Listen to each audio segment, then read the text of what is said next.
എബ്രായ ലേഖനത്തിലൊരു വാക്യമാണ് നമ്മൾ വായിച്ചത്. അവിടെ എഴുതിയിരിക്കുന്ന ഒരു കാര്യം, 5-ാമത്തെ വാക്യം, നിങ്ങളുടെ നടപ്പ് ദ്രവ്യാഗ്രഹം ഇല്ലാതെ ഇരിക്കട്ടെ. എന്താണ് ഈ ദ്രവ്യം? ദ്രവ്യം ദ്രവ്യം ദ്രവ്യം കേട്ടിട്ടേ ഇല്ല. പണം. എന്താണ് പണം? എന്നിട്ട് ശ്രദ്ധിച്ചേ, ബൈബിൾ പറയുന്നു ഒരു ദൈവ പൈതൽ നടക്കേണ്ടത് പണത്തിൻ്റെ ആഗ്രഹം ഇല്ലാതെയായിരിക്കണം. നിങ്ങളിവിടെ ഉണ്ടോ? അതോടെ തൂത്തോളൂ. ഇങ്ങോട്ട് ശ്രദ്ധിക്കുക. പണത്തിൻ്റെ ആഗ്രഹം നിങ്ങളുടെ ഇല്ലാതെ, ദ്രവ്യാഗ്രഹം ഇല്ലാതായിരിക്കണം ഒരു മനുഷ്യൻ നടക്കേണ്ടത്. അപ്പം നിങ്ങൾ ഓർക്കും, അയ്യോ വാസേ, അപ്പം ജീവിക്കാൻ പണം വേണ്ടേ? പണം വേണം, അതാവശ്യമാണ്. ജീവനും ഭക്തിക്കും വേണ്ടുന്നതെല്ലാം ദൈവം എന്ത് ചെയ്യും? നമുക്ക് തരും. പക്ഷെ ദ്രവ്യാഗ്രഹത്തിൻ്റെ പുറകെ പോയാൽ അപകടമാണ്. ബൈബിൾ പഠിക്കുമ്പോൾ അനവധി പേര് ദ്രവ്യാഗ്രഹത്തിൻ്റെ പുറകെ പോയവരെ കാണാൻ കഴിയും. അതിലൊന്നാമത് നമുക്ക് പെട്ടെന്ന് മനസ്സിലാക്കാൻ പറ്റുന്ന ഒരാളാണ് യൂദ. ആരാണ് യൂദ? വെറും 30 വെള്ളിക്കാശിനാണ് അവൻ യേശുവിൻ്റെ കൂട്ടത്തിൽ നിന്ന് പോയത്. യേശുവിനെ ഒറ്റയ്ക്കെടുത്തു. പീലാത്തോസ്, ഹെരോദാവ് എല്ലാം കൂടി അവൻ എന്ത് ചെയ്തു? 30 വെള്ളിക്കാശ്. എത്ര? 30. എൻ്റെ ചില്ലറ പൈസ 32,000 രൂപ കണക്ക് വരുന്നുള്ളൂ. 30 വെള്ളിക്കാശിന് വേണ്ടി യേശു തമ്പുരാനെ അവൻ എന്ത് ചെയ്തു? ഒറ്റിക്കൊടുത്തു. ആ ഒറ്റിക്കൊടുത്ത് ആ ദ്രവ്യത്തിന് പുറകെ പോയ യൂദ പിന്നത്തേതിൽ അവൻ കെട്ടിഞ്ഞാന്ന് മരിച്ചു. അവൻ്റെ കുടലെല്ലാം പുറത്തു പോയെന്നാണ് തിരിച്ചുവിടുത്ത് പറയുന്നത്. അവൻ കൊണ്ടുപോയ പൈസ അവൻ അനുഭവിക്കാൻ കഴിഞ്ഞില്ല. ജനലിടയ്ക്ക് ഇത്രയും പറയേണ്ട കാര്യമുണ്ടോ? അറിഞ്ഞുകൂടെ?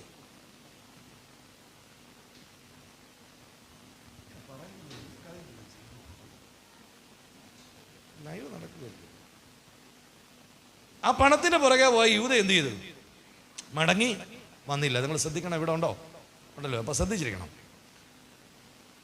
30 വെള്ളിക്കാശ് അവന് കിട്ടിയെങ്കിലും അവൻ അത് ഉപയോഗിക്കാൻ ഇട വന്നില്ല. അവൻ അതുകൊണ്ട് ഭണ്ഡാരത്തിൽ കൊണ്ടിട്ടു. ആ പൈസ ഭണ്ഡാരത്തിൽ കൊണ്ടിട്ടപ്പോൾ യഹൂദന്മാർ എന്ത് ചെയ്തു? ആ പൈസ ഭണ്ഡാരത്തിൽ നിന്ന് എടുത്തിട്ട് അത് ദൂരെ കളഞ്ഞു. അതാർക്കും എടുക്കാൻ പറ്റിയില്ല. കർത്താവിനെ ഒറ്റിക്കൊടുത്ത പൈസയായിരുന്നു. ആ പൈസ കൊണ്ട് അവനൊന്നും നേടാൻ കഴിഞ്ഞില്ല. അടുത്തത് പഴയ നിയമത്തിൽ ബിലയാം എന്ന് പറയുന്ന ഒരു പ്രവാചകൻ ഉണ്ടായിരുന്നു. അവൻ കാശ് വാങ്ങിച്ച് ജനത്തെ ശപിക്കാൻ പുറപ്പെട്ടു. ഇസ്രായേലിന്റെ പ്രവാചകനാണ് ബിലയാം. ഫെലിസ്തീർ വന്ന് കാശ് കൊടുത്തു, നിങ്ങൾ ഇസ്രായേലിനെ ശപിക്കണം, കാരണം പ്രവാചകന്റെ ആദരത്തിൽ അഭിഷേകമുണ്ട്. കാശ് കൊടുത്തിട്ട് ബിലയാമിനെ കൊണ്ട് ശപിപ്പിക്കാൻ വേണ്ടി ഫെലിസ്തീർ അവനെ കൊണ്ടുപോയപ്പോൾ പോകുന്ന വഴിയിൽ കഴുതി അവനെ തടഞ്ഞ് സംസാരിച്ചുവെങ്കിൽ അവനെ കൂട്ടാക്കിയില്ല. അവൻ രാഗാൻ വേണ്ടി, ശപിക്കാൻ വേണ്ടി ഇസ്രായേൽ ഗോത്രത്തിന് എടുക്ക വരുമ്പോൾ തിരുവെഴുത്ത് ഇങ്ങനെ പറയുന്നു, അവൻ്റെ നാവിനെ ദൈവം തിരിച്ചു, ശപിക്കാൻ വന്നവനെ കൊണ്ട് അനുഗ്രഹിപ്പിച്ചു. അവൻ പറഞ്ഞു, ഇതാ തനിച്ചു പാർക്കുന്നൊരു ജനം, അവരെ ഒന്നും ചെയ്യാൻ.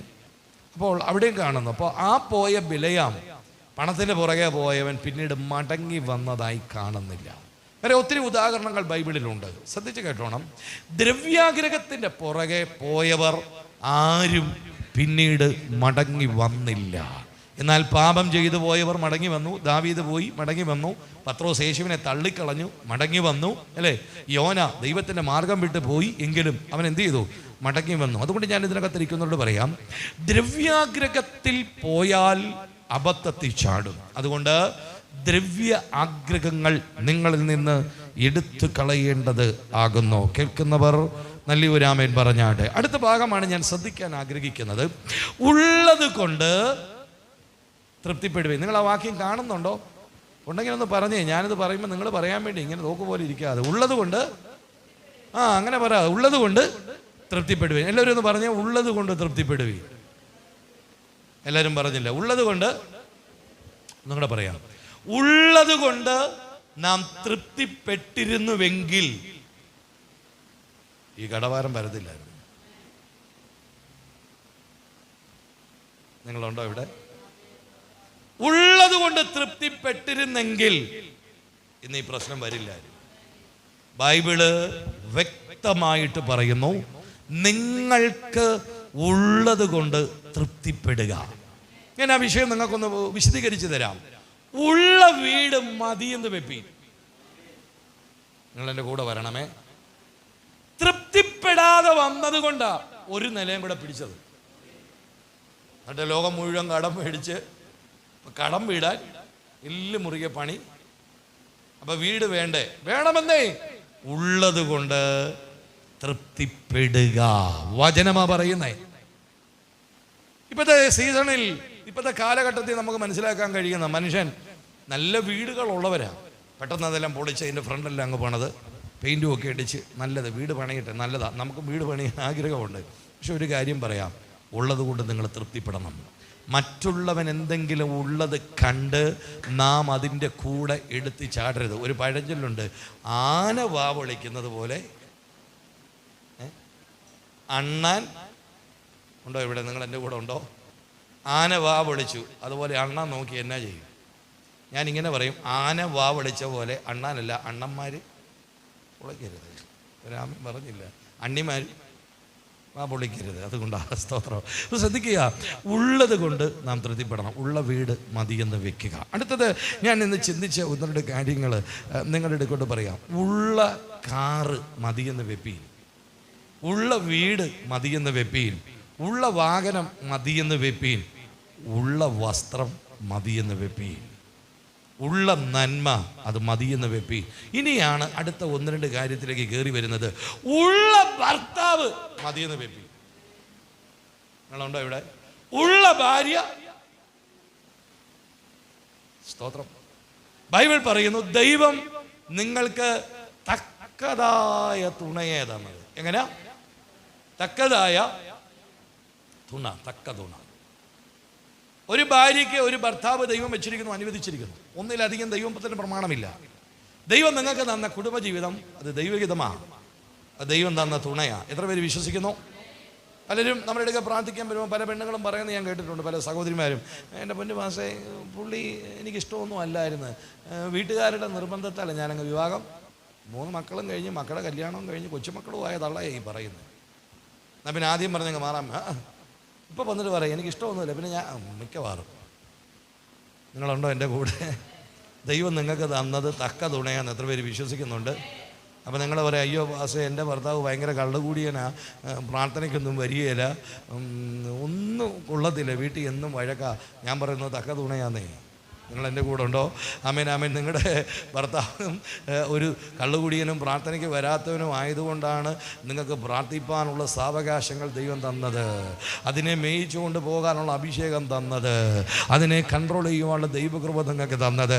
നിങ്ങൾ രണ്ടുപേരും കള്ളുകുടിയന്മാരായതെങ്കിലും കൂട്ടയടിയുണ്ടാകും. കള്ളു കുടിക്കാത്തതുകൊണ്ട്. സ്വതന്ത്രം കേൾക്കുന്നവരാമേൻ പറഞ്ഞേണ്ടേ? ആമേൻ. ഇപ്പം കള്ളു കുടിക്കുന്ന ഒരു ഭർത്താവിനെ ദൈവം നിങ്ങൾക്ക് തന്നു. ഞാൻ പറയുന്നത് ദൈവഗീതമാണ്. പ്രാർത്ഥിക്ക്, ആ മകനെ ദൈവം വിടുവിക്കും. ആമേൻ. സൗന്ദര്യമില്ലാത്ത ഭാര്യ, ഇവിടെ ഭർത്താക്കന്മാർ ചുരുക്കമേ ഉള്ളൂ, ഞാനും ഒരു ഭർത്താവാണല്ലോ. സൗന്ദര്യമില്ലാത്ത ഭാര്യ. ഇപ്പം നമുക്കെല്ലാം, നിങ്ങൾക്ക് ചെറുപ്പക്കാരായിട്ട് ആരും ഇരുന്നാലും കൊച്ചുങ്ങൾക്കൊക്കെ മനസ്സിലാവും. ഈ ഫേസ്ബുക്കും ഇൻസ്റ്റാഗ്രാമും അതും ഇതൊക്കെ തുറന്നു നോക്കുമ്പോഴത്തേക്ക് പലതിനെയും വിഷയങ്ങൾ കാണാൻ കഴിയും. എപ്പോൾ നോക്കിയാലും പെൺകുട്ടികാരൊക്കെ നല്ല മേക്കപ്പൊക്കെ ചെയ്ത് ലിപ്സ്റ്റിക്കൊക്കെ അടിച്ച് ആഭരണമൊക്കെ ഇട്ട് അവർ ഡാൻസ് കളിക്കുകയൊക്കെ ചെയ്യുമ്പോഴത്തേക്ക് നമുക്ക് വീട്ടിൽ ഇരിക്കുന്നതിനെ പണ്ട് ഞങ്ങളുടെ നാട്ടിൽ പിള്ളേളിങ്ങനെ പറഞ്ഞു, ഇതിനെയൊക്കെ കണ്ടു വീട്ടിൽ ചെല്ലുമ്പോഴേക്കുന്നത് ഇനാമ്പിച്ച് കാണുമ്പോൾ കാലം മടക്കി അടിക്കാൻ. ഞാൻ പറയുന്നു, ദൈവം നിനക്ക് തന്ന തുണയാണത്. എത്ര പേർക്ക് മനസ്സിലാകുന്നുണ്ട്? ഉള്ളത് കൊണ്ട് തൃപ്തിപ്പെടുക. നോക്കിക്കേ, ഉള്ളത് കൊണ്ട് തൃപ്തിപ്പെടാതെ വരുമ്പോഴാണ് പ്രശ്നങ്ങൾ വർദ്ധിക്കുന്നത്. ഇവിടെ വചനം പറയുന്നു, ഉള്ളത് കൊണ്ട് തൃപ്തിപ്പെടുക. എല്ലാവരും ഒന്ന് പറഞ്ഞ്, ഉള്ളത് കൊണ്ട് തൃപ്തനാകുക, ഒന്നും മോഹിക്കരുത്. പറഞ്ഞേ, ഒന്നും മോഹിക്കരുത്. അടുത്തുള്ള വീട് കണ്ട് മോഹിക്കരുത്. അടുത്തുള്ള വീട്ടിലെ വ്യക്തിയുടെ അനുഗ്രഹം കണ്ട് മോഹിക്കരുത്. നിനക്ക് മോഹിക്കാനും ആഗ്രഹിക്കാനും ഇഷ്ടപ്പെടാനും ഒരുവനുണ്ട്. അവൻ്റെ പേരാണ് യേശു. ദൈവം നിനക്ക് തന്ന കുടുംബജീവിതം അത് ഏറ്റവും നല്ല കുടുംബജീവിതമാണ്. നിനക്ക് ആമേൻ തുണയായ ഒരാളെയാ ദൈവം നിനക്ക് തന്നത്. നിനക്ക് നല്ല മക്കളെയാ ദൈവം നിനക്ക് തന്നത്. എല്ലാം ദൈവം നിനക്ക് തന്ന ദാനമാണ്. എത്ര പേർക്ക് നന്ദിയോടെ സ്തോത്രം ചെയ്യാൻ കഴിയും? നിനക്ക് അർഹതപ്പെട്ടത് തന്നെയാ ദൈവം തന്നത്. നിങ്ങളാരും ഇവിടെ ഇല്ലെന്ന് തോന്നുന്നു. നമ്മൾ പലരുടെയും ജീവിതത്തിൽ ഒത്തിരി നോക്കിയിട്ട് പറയും, അയ്യോ അവരുടെ അതുകൊണ്ട് എന്നാ ഭയങ്കര രസമോ അങ്ങനെ ഇങ്ങനെയൊന്നും. അവിടെ ഭയങ്കര അടിയും ബഹളമാണ്. അവിടെ ഭയങ്കര, നിങ്ങളാരും എൻ്റെ കൂടെ ഇല്ലെന്ന് തോന്നുന്നു. അപ്പുറത്തെ വീട്ടിലെ അച്ഛനും അമ്മയും കൂടെ കാറിലൊക്കെ വരുന്നത് കണ്ട് നമ്മൾ ചിരിക്കും. അവർ കണ്ടോ രാജുകൂടെ കാണാൻ ഒരു ലുക്കും ഒന്നുമില്ല. ഉദാഹരണം, അപ്പുറത്തെ വീട്ടിലെ അങ്ങനെ നോക്കിയിട്ടായി പറയുന്നത്. അയലത്തെ വീട്ടിലെ അദ്ദേഹത്തെ കാണാൻ സുന്ദരനെ, പക്ഷെ അവരുടെ വീട്ടിൽ എന്നും അടിയാ. ആമേൻ പറഞ്ഞില്ല നിങ്ങളാരും. നിങ്ങളുടെ വീട്ടിൽ അടിയില്ല, പ്രശ്നമില്ല, സമാധാനമുണ്ട്, വിചാരമില്ല, കള്ളുകൂടിയില്ല. നിനക്ക് തന്നത് ദൈവം തക്ക തുണയാ. ഞാൻ ഇന്ന് പകൽ ആരോടൊക്കെയോ വചനത്തിൽ വിളിച്ചു പറയുന്നു, ഉള്ളത് കൊണ്ട് തൃപ്തിപ്പെടുക, ഉള്ളത് കൊണ്ട് തൃപ്തിപ്പെടുക. അങ്ങനെ തൃപ്തിപ്പെടുന്നവരോടാ ദൈവാത്മ പറയുന്നത്, നിന്റെ ജീവിതത്തിൽ ദൈവം അത്ഭുതം ചെയ്യാൻ പോവുകയാ. ഒന്ന് രണ്ട് വാക്യങ്ങൾ നമുക്ക് വായിക്കേണ്ടതുണ്ട്. പുറപ്പാട് പുസ്തകം 20-ാം അധ്യായം 17-ാമത്തെ വാക്യം. വേഗത്തിൽ വന്ന് 20:17 പുറപ്പാട്. ജീസസ്. കൂട്ടുകാരന്റെ ഭവനത്തെ മോഹിക്കരുത്. അടുത്തത്, കൂട്ടുകാരന്റെ ഭാര്യയെയും. നിങ്ങളുണ്ടോ എൻ്റെ കൂടെ? എല്ലാവരും കൂടെ ഉണ്ടോ? എന്തോ വായിച്ചത്? കൂട്ടുകാരന്റെ ഭാര്യയെയും അവന്റെ ദാസനെയും ദാസിയെയും അവന്റെ കാളയെയും കഴുതയെയും കൂട്ടുകാരനുള്ളത് യാതൊന്നും മോഹിക്കരുത്.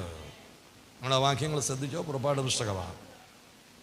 പുറപ്പാട് പുസ്തകം 20:17 നമ്മൾ വായിച്ചത്. അവിടെ കാണുന്നു, കൂട്ടുകാരനുള്ളതൊന്നും മോഹിക്കരുത്. ആ വാക്യങ്ങളൊന്നും കൂടെ വായിച്ച് നിങ്ങളൊന്ന് ശ്രദ്ധിച്ച് കേട്ടോണം. എന്തൊക്കെയാണ് മോഹിക്കരുതെന്ന് പറഞ്ഞത്? 20 കൂട്ടുകാരൻ്റെ ഭവനത്തെ തൊട്ടടുത്ത വീട്ടിലെ അത് കണ്ട് മോഹിക്കരുത്. നിന്റെ വീട് ഒരു പക്ഷേ ഓല മേഞ്ഞതാവാം, ഓടിട്ടതാവാം, പെയിൻ്റ് അടിക്കാത്തതാവാം, പക്ഷേ ഉള്ളത് കൊണ്ട് തൃപ്തിപ്പെട്ടോണം.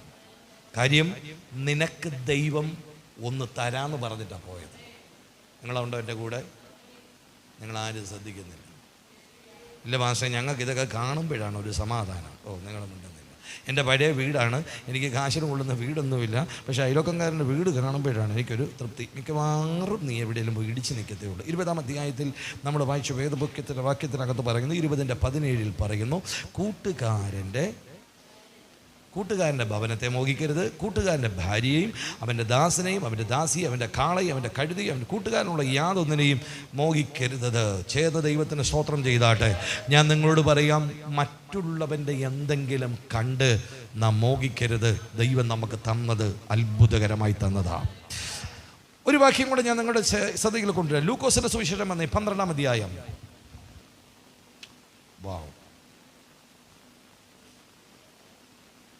ലൂക്കോസിന്റെ സുവിശേഷം 12-ാം അധ്യായം അതിൻ്റെ 15 വായിച്ച്. 12:15. പിന്നെ അവരോട് സകല ദ്രവ്യാഗ്രഹവും സൂക്ഷിച്ച് ഒഴിഞ്ഞുകൊള്ളുവീൻ. അടുത്തത്,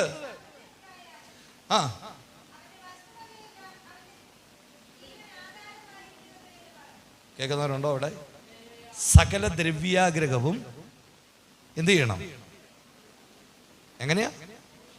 സൂക്ഷിച്ച് ഒഴിഞ്ഞുകൊള്ളുക. ദ്രവ്യാഗ്രഹം, സാമ്പത്തിക ഇടപാടുകളിൽ ആവശ്യമില്ലാത്തതിനകത്ത് പോയി കൈവെക്കരുത്. ചില നാളുകൾക്ക് മുമ്പ് ഒരു സിസ്റ്റർ എൻ്റെ അടുക്ക പ്രാർത്ഥിക്കാൻ വന്നു. അവർ വന്നിട്ട് പറയുന്നു, പാസ്റ്ററെ എനിക്ക് വേണ്ടി പ്രാർത്ഥിക്കണം, ഞാനൊരു ഇച്ചിരി ക്യാഷിൻ്റെ ആവശ്യത്തിനാണ് പ്രാർത്ഥിക്കുന്നത്, അതിനുവേണ്ടി പാസ്റ്റർ ഒന്ന് പ്രാർത്ഥിക്കും. കുറേ വർഷം മുമ്പാണ് ഞാൻ പ്രാർത്ഥിച്ചപ്പോൾ ഒരു ദർശനം കണ്ടത്, വലിയ സ്ഫോടനം. പിന്നെ കാണുന്നത് പേര് ഞാൻ മറന്നു, ഏതോ ഒരു തീവ്രവാദ സംഘടനയുടെ ഒരു പേര് ദൈവം എന്നെ കാണും.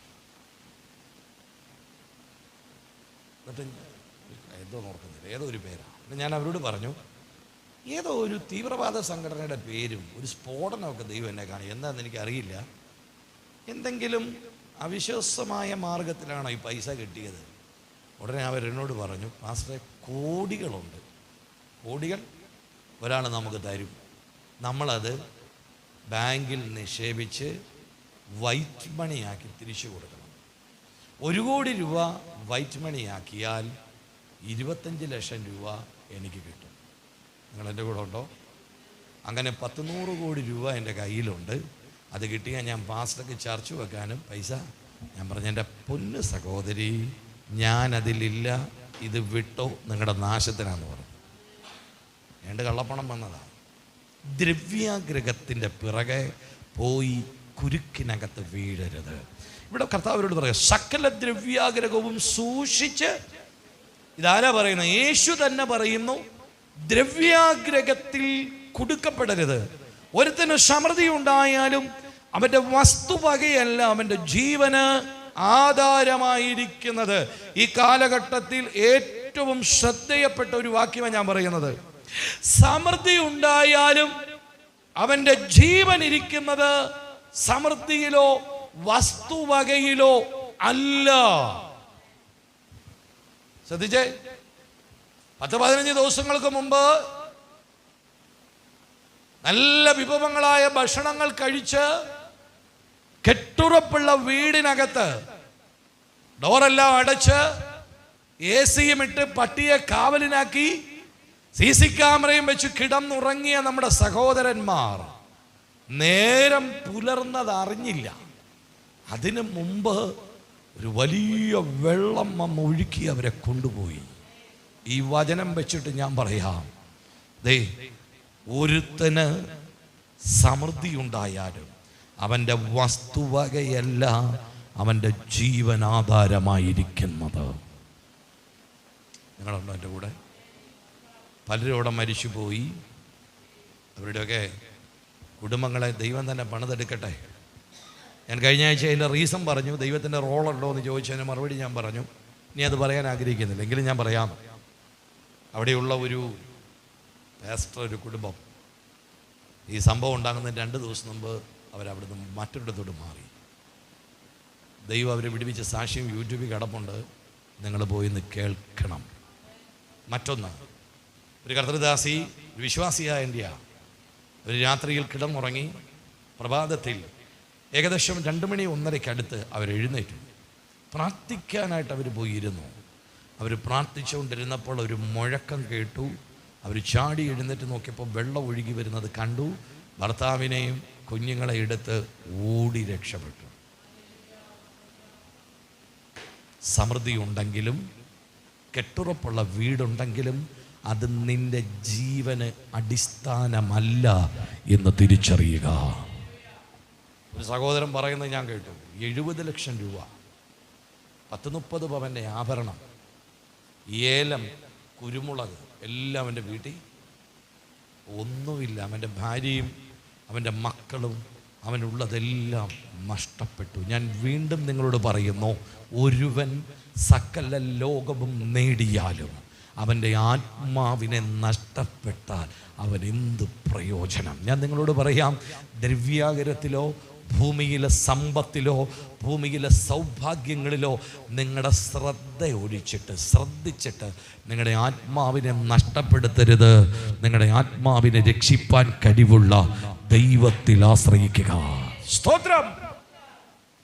ഇനി നമ്മുടെ വിഷയത്തിലേക്ക് ഞാൻ വരികയാണ്. ഇവിടെ പൗലോസ് ഈ വാക്യങ്ങൾ എഴുതിയിട്ട് പറയുന്ന 2 കാര്യങ്ങളാണ് എഴുതിയത്. നിങ്ങളുടെ നടപ്പ് ദ്രവ്യാഗ്രഹമില്ലാതായിരിക്കട്ടെ, ഉള്ളത് കൊണ്ട് തൃപ്തിപ്പെടുവീൻ. ഈ 2 കാര്യം പൗലോസ് പറഞ്ഞിട്ടാണ് ഈ കാര്യങ്ങൾ ഓർപ്പിച്ചത്. നമുക്കൊന്നും കൂടെ ഒരു വാക്യം കൂടെ വായിക്കേണ്ടതുണ്ട്. 1 കൊരിന്ത്യർ ലേഖനം 5-ാം അധ്യായം 11 കൂടെ ഒന്ന് വായിച്ചു. 1 കൊരിന്ത്യർ 5:11. അവിടെയും പൗലോസ് മറ്റൊരു കാര്യം പറയുന്നത് കാണാൻ കഴിയുന്നുണ്ട്. 5-ാം അധ്യായം 11-ാമത്തെ വാക്യം. കൊരിന്ത്യർ ലേഖനം 5:11.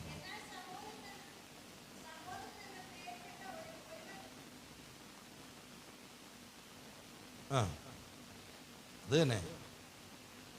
എന്നാൽ സഹോദരന് പേർപ്പെട്ട ഒരുവൻ ദുർനടപ്പുകാരനോ അത്യാഗ്രഹിയോ വിഗ്രഹകാരിതയോ ഭാവിഷ്ണക്കാരനോ മദ്യപാനോ പിടിച്ചുപറിക്കാനോ ആകുന്നുവെങ്കിൽ അവനോട് സംസർഗമരുത്, അങ്ങനെയുള്ളവരുടെ ഭക്ഷണം കഴിക്കുക പോലും അരുത് എന്നത്രേ ഞാൻ നിങ്ങൾക്ക് എഴുതിയത്. ദ്രവ്യാഗ്രഹം തൃപ്തിപ്പെടാതെ വരുമ്പോഴാണ് ദുർനടപ്പുകാരനായി മാറുന്നത്, അത്യാഗ്രഹിയായി മാറുന്നത്. വിഗ്രഹാരാധീനം വാവിഷ്ണക്കാരനും മദ്യപാനക്കാരനും പിടിച്ചുപറിക്കാരനുമായി വരുന്നത് ഉള്ളത് കൊണ്ട് തൃപ്തിപ്പെടാതെ വരുമ്പോഴാണ്. ബൈബിൾ പറയുന്നു, അങ്ങനെയുള്ള വ്യക്തിയോട് സംസർഗമരുത്. നിങ്ങൾ എവിടെയുണ്ടോ? ദ്രവ്യാഗ്രഹത്തിൽ പിടിക്കപ്പെട്ട വാവിഷ്ണക്കാരനായ ദുർനടപ്പുകാരനായ ഒരു വ്യക്തിയോട് സംസർഗമരുത്. അങ്ങനെയുള്ളവരുടെ കൂടെ ബൈബിൾ പറയുന്നു ഭക്ഷണം കഴിക്കുക പോലും അരുത്. ഞാനതിനെപ്പറ്റി വിശദീകരിക്കുന്നില്ല. നിങ്ങൾ വിവേചിച്ചെടുത്താൽ നന്നെന്ന് എനിക്ക് തോന്നുന്നു. ഞാൻ ഇന്ന് പകൽ നിങ്ങളോട് വീണ്ടും പറയുന്നു, ഉള്ളത് കൊണ്ട് തൃപ്തിപ്പെടുത്തുമെന്നോട് പറയുന്നു, ദൈവം നിങ്ങൾക്ക് വേണ്ടി അത്ഭുതം ചെയ്യും. ഇനിയാണ് നമ്മുടെ സന്ദേശത്തിലേക്ക് കയറി വരുന്നത്. ഇനി ശ്രദ്ധിച്ച് ആ 2 കാര്യങ്ങൾ പറഞ്ഞിട്ട് കർത്താവ് പറയുന്നൊരു കാര്യം 13-ാം അധ്യായം 4-ാമത്തെ വാക്യമാണ് നമ്മൾ വായിച്ചത്. 5-ാമത്തെ വാക്യം, നിങ്ങളുടെ നടപ്പ് ദ്രവ്യാഗ്രഹമില്ലാതായിരിക്കട്ടെ. 1. 2, ഉള്ളത് കൊണ്ട് തൃപ്തിപ്പെടുവീൻ. അവിടെ ഒരു ഫുൾ സ്റ്റോപ്പ്, ഒരു കോമ, അടുത്തതൊരു കൊട്ടേഷൻ കൊടുത്തിട്ട് എഴുതിയിരിക്കുന്നു, ഞാൻ നിന്നെ ഒരു നാളും കൈവിടുകയില്ല, ഉപേക്ഷിക്കുകയുമില്ല. നിങ്ങൾ ആ വാക്യം കേട്ടോ? ഒന്നുകൂടി ആ വാക്യം വായിക്കാം, നിങ്ങൾ ശ്രദ്ധിച്ച് കേട്ടോണം. 5-ാമത്തെ വാക്യം വായിച്ചേ. നിങ്ങളുടെ നടപ്പ് ദ്രവ്യാഗ്രഹമില്ലാതായിരിക്കട്ടെ, ഉള്ളത് കൊണ്ട് തൃപ്തിപ്പെടുവീൻ. ഞാൻ നിന്നെ ഒരു നാളും കൈവിടുകയില്ല. മതി. ഞാൻ നിന്നെ ഒരു നാളും കൈവിടില്ല, ഉപേക്ഷിക്കത്തില്ല. ആരെ? നിങ്ങൾ എൻ്റെ കൂടെ ഇല്ല. ഞാൻ നിങ്ങളെ ഒരു നാളും കൈവിടുകയില്ല, ഉപേക്ഷിക്കുകയുമില്ല. ആരുടെ കാര്യം പറയുന്നത്? ആ വാക്യം മുമ്പിൽ എഴുതിയിട്ടുണ്ട്. ദ്രവ്യാഗ്രഹമില്ലാതെ ഉള്ളത് കൊണ്ട് തൃപ്തിപ്പെട്ട് ജീവിക്കുന്നവരുടെ ദൈവം പറയാ, ഞാൻ നിന്നെ ഒരു നാളും കൈവിടില്ല, ഉപേക്ഷിക്കത്തില്ല. അങ്ങനെയെങ്കിൽ ഇന്ന് പകൽ ഇതിനകത്തിരിക്കുന്നവരോട് ദൈവത്തിന് പറയാനുള്ളത് ശ്രദ്ധിച്ചോണം. ഞാൻ നിന്നെ ഒരു നാളും കൈവിടുകയില്ല, ഉപേക്ഷിക്കത്തില്ല. എല്ലാരെയല്ല, ദ്രവ്യാഗ്രഹമില്ലാതെ നടക്കുന്നവരെയും, അടുത്തത് ഉള്ളത് കൊണ്ട് തൃപ്തിപ്പെട്ട് നടക്കുന്നവനെ നോക്കിയിട്ട് ദൈവം പറയുന്നു, ഞാൻ നിങ്ങളെ ഒരു നാളും കൈവിടില്ല. ഇത് പറയാനാണ് ഞാൻ എത്ര കൊണ്ടുവന്നത്. കർത്താവ് പറയുന്നൊരു വാക്യം നമുക്കെല്ലാം അറിയാം, ഞാൻ നിങ്ങളെ ഒരു നാളും കൈവിടുകയില്ല, ഉപേക്ഷിക്കില്ല. നമ്മളെല്ലാം അറിയുന്നത് ആരെയാ? ആരോടാ പറഞ്ഞ്?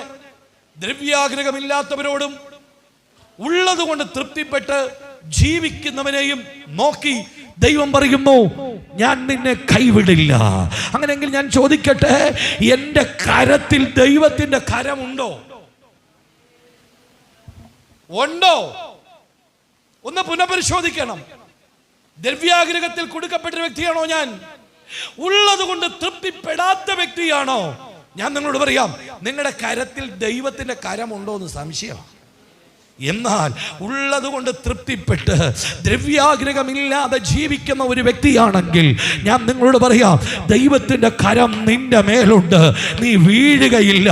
വിശ്വസിക്കുന്ന ദൈവമക്കൾക്കായി സ്തോത്രം. വീഴുകില്ല, അവൻ എന്നെ താങ്ങിടുമെന്ന് ദൈവത്തിന്റെ വചനമാകയാൽ ഈ പകൽ ആത്മാവിൽ ഞാൻ പ്രവചിച്ചു പറയുന്നു, ഇത് ചെയ്യുന്നവനെ ഞാൻ നിയന്ത്രിക്കും. ഒന്നും കൂടെ പറയാം, ദൈവവചനത്തിൽ കൂടെയുള്ള അനുഗ്രഹങ്ങളും വിടുതലും ഒരു വ്യക്തിക്ക് കരസ്ഥമാക്കണമെങ്കിൽ ആ ദൈവവചനം പറയുന്ന വ്യവസ്ഥ അനുസരിക്കണം. നിങ്ങളുണ്ടോ ഇവിടെ? ആണ്ടിലും ചങ്ങറാന്തിക്കും പള്ളി വന്നിട്ട് കാര്യമൊന്നുമില്ല.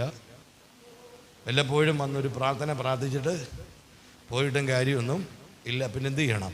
കർത്താവിൻ്റെ വചനമനുസരിച്ച് അവൻ്റെ കൽപ്പന സ്വീകരിച്ച് അവൻ പറയുന്ന റൂട്ടിൽ നടന്ന് അവൻ പറയുന്നതൊക്കെയും പ്രമാണിച്ചാൽ ഞാൻ നിന്നെ അനുഗ്രഹിക്കും. അതാ യോശുവയോട് പറയുന്നത്, ഞാൻ നിന്നോട് പറഞ്ഞ ഈ പ്രമാണം വിട്ട് ഇടത്തോട്ടോ വലത്തോട്ടോ പോകാതെ ഇതിൽ തന്നെ നടന്നാൽ ഞാൻ നിന്നെ അനുഗ്രഹിക്കും. അങ്ങനെയെങ്കിൽ ഇന്ന് പകൽ ദൈവാത്മ പറയുന്നു, ഞാൻ നിന്നെ ഒരു നാളും കൈവിടുകയില്ല, ഉപേക്ഷിക്കുകയില്ല. എല്ലാവരോടും അല്ല, അവൻ ദ്രവ്യാഗ്രഹമില്ലാതെ ഉള്ളത് കൊണ്ട് തൃപ്തിപ്പെട്ട് ജീവിക്കുന്ന ഒരു വ്യക്തിയാണോ നീ?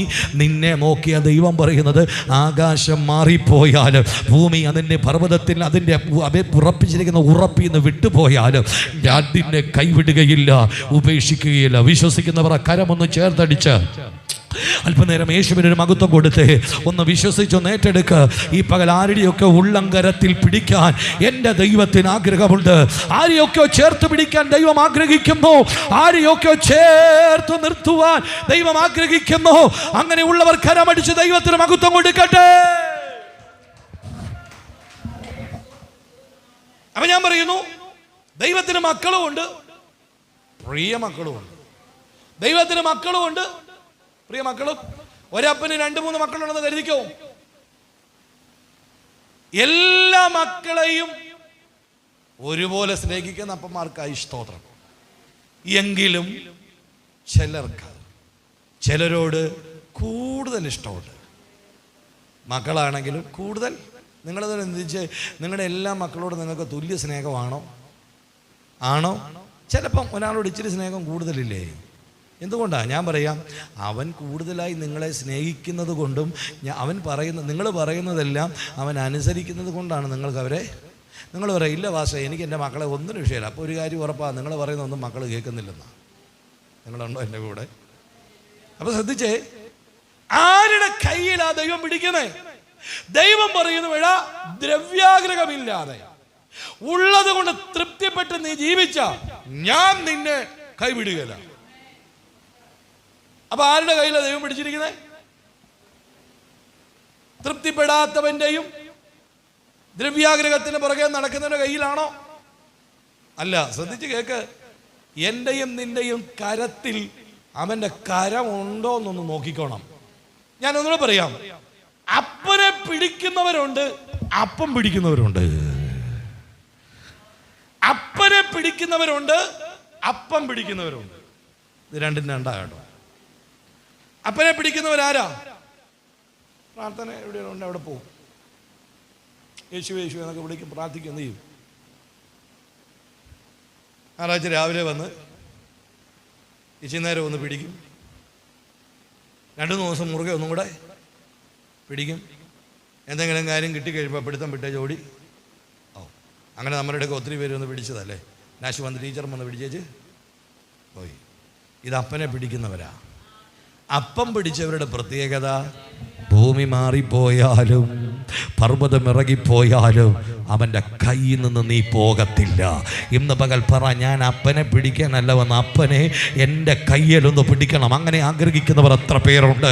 അങ്ങനെയുള്ള ദൈവമക്കളെ ഓർത്ത് സ്തോത്രം ചെയ്യുന്നു. നിങ്ങൾ ശ്രദ്ധിച്ച, ഒരു വഴിയിൽ കൂടെ അപ്പൻ തൻ്റെ കൈക്ക്, ഒരു കുഞ്ഞിൻ്റെ കൈക്ക് പിടിച്ചിരിക്കുന്നു, നടക്കുന്നു. മറ്റൊരു സൈഡിൽ കുഞ്ഞപ്പൻ്റെ കൈ കയറി പിടിച്ചിരിക്കുന്നു. നിങ്ങൾ രണ്ട് ശ്രദ്ധിച്ചേ. ഒരിടത്ത് അപ്പം കൊച്ചിൻ്റെ കയ്യെ, മറ്റൊരിടത്ത് കൊച്ചപ്പൻ്റെ കയ്യിൽ. ഈ നടന്നു പോണ കുഞ്ഞ് ഏതെങ്കിലും ഒരു കല്ലെ തട്ടിന്ന് നോക്കിക്കേ. 2 കുഞ്ഞുങ്ങളും ഒരു കല്ലെ തട്ടി. ഇതിലേത് കുഞ്ഞ് വീഴും, ഏത് കുഞ്ഞ് ഞാന്ന് നിൽക്കും? അപ്പൻ കയ്യിൽ പിടിച്ചിരിക്കുന്ന കുഞ്ഞ് കല്ല് തട്ടിയാലും അപ്പൻ്റെ കൈ ഞാന്ന് കിടക്കും. അപ്പനെ കയറി പിടിച്ചിരിക്കുന്ന കുഞ്ഞ് കല്ല് തട്ടുമ്പോൾ അയ്യോ എന്ന് പറഞ്ഞ് കയ്യും വിടും, മൂക്കും കുത്തി. അതുകൊണ്ട് ഇന്ന് പകൽ വിളിച്ചു പറയാം, അപ്പനെ പിടിക്കരുത്, അപ്പനെ കൊണ്ട് പിടിപ്പിക്കണം. Come on come on come on come on come on. ആരോടൊക്കെ ദൈവാത്മാവ് പറയുന്നു, എൻ്റെ വചനം അനുസരിക്കുന്നവനെ ഒരു നാളും ഞാൻ കൈവിടുകയില്ല. ഈ പകൽ പറ, യേശുവപ്പ, ഞാൻ അങ്ങെ പിടിക്കാനല്ല ആഗ്രഹിക്കുന്നത്, അങ്ങനെ ഒന്ന് പിടിക്കണം, അങ്ങനെ ഒന്ന് പിടിക്കണം. എത്ര പേര് ഈ കരുനാഗപ്പള്ളി പട്ടണത്തിൽ അപ്പനെ പിടിക്കുന്നവർ അനവധി പേരുണ്ട്. പക്ഷെ ഞങ്ങൾ അങ്ങനെയല്ലേ ആഗ്രഹിക്കുന്നത്, ഞങ്ങളെ അവിടുന്ന് പിടിക്കണേ. ആമേൻ. അപ്പനെ പിടിക്കുന്നവർ പിടിച്ചിട്ട് ഓടിപ്പോകും. അവരപ്പനെയും പിടിക്കും, അപ്പൂപ്പനെയും പിടിക്കും, അമ്മൂമ്മയും പിടിക്കും, അമ്മയും കയറി പിടിക്കും, മറ്റേ അവിടെയും കയറി പിടിക്കും, ഇപ്പുറത്തും വന്ന് പിടിക്കും. അവിടെ ഉണ്ട്, അവിടെയും പോയി. ആ മലയിൽ ഈ മലയിൽ വല്ല എന്നെ ആരാധിക്കേണ്ടത് സത്യ നമസ്കാരികൾ ആത്മാവിലും. അപ്പം അപ്പനെ കയറി പിടിക്കുന്നത് ആ മലയിൽ പോകും. നിങ്ങൾ ഉദ്ദേശിച്ച മലയല്ലെന്ന് നിങ്ങൾ തെറ്റി. ഞാൻ അർത്ഥങ്കലിൻ്റെ കാര്യമാണ്. മലയാറ്റൂർ മല, മലയില്ലേ, അത് കയറി പിടിക്കുന്നവർ അവിടെ ഇവിടെ എല്ലാം കയറി പിടിക്കും. അപ്പം പിടിച്ചവർ അപ്പൻ്റെ കൂടെ. Hallelujah hallelujah. യഥാർത്ഥത്തിൽ മക്കളും പ്രിയ മക്കളുമുണ്ട്. മക്കള് അപ്പനെ കയറി പിടിച്ചവരാ, പ്രിയ മക്കളെ അപ്പം പിടിച്ചവരാ. ഇന്ന് പകൽ നീ മകളായിട്ടിരിക്കരുത്, മകനായിട്ടിരിക്കരുത്. ദൈവത്തിൻ്റെ പ്രിയ മകനായി മകളായി തീരേണ്ടതിന് അപ്പനോട് പറ, അപ്പ ഈ കരം ഞാൻ അവിടെയല്ല പിടിക്കേണ്ടത്, അവിടുന്ന് എന്നെ ഒന്ന് പിടിക്കണം. ഞാൻ ഇന്ന് പകൽ ഇതിനകത്തിരിക്കുന്നത് പറയാം, ആരവൻ്റെ വചനം കേൾക്കും, ആടുകൾ എൻ്റെ ശബ്ദം കേൾക്കും, അവർ എന്നെ അനുഗ്രഹിക്കും. അവർ നല്ല മേച്ചിൽപ്പുറങ്ങൾ കണ്ടെത്തും.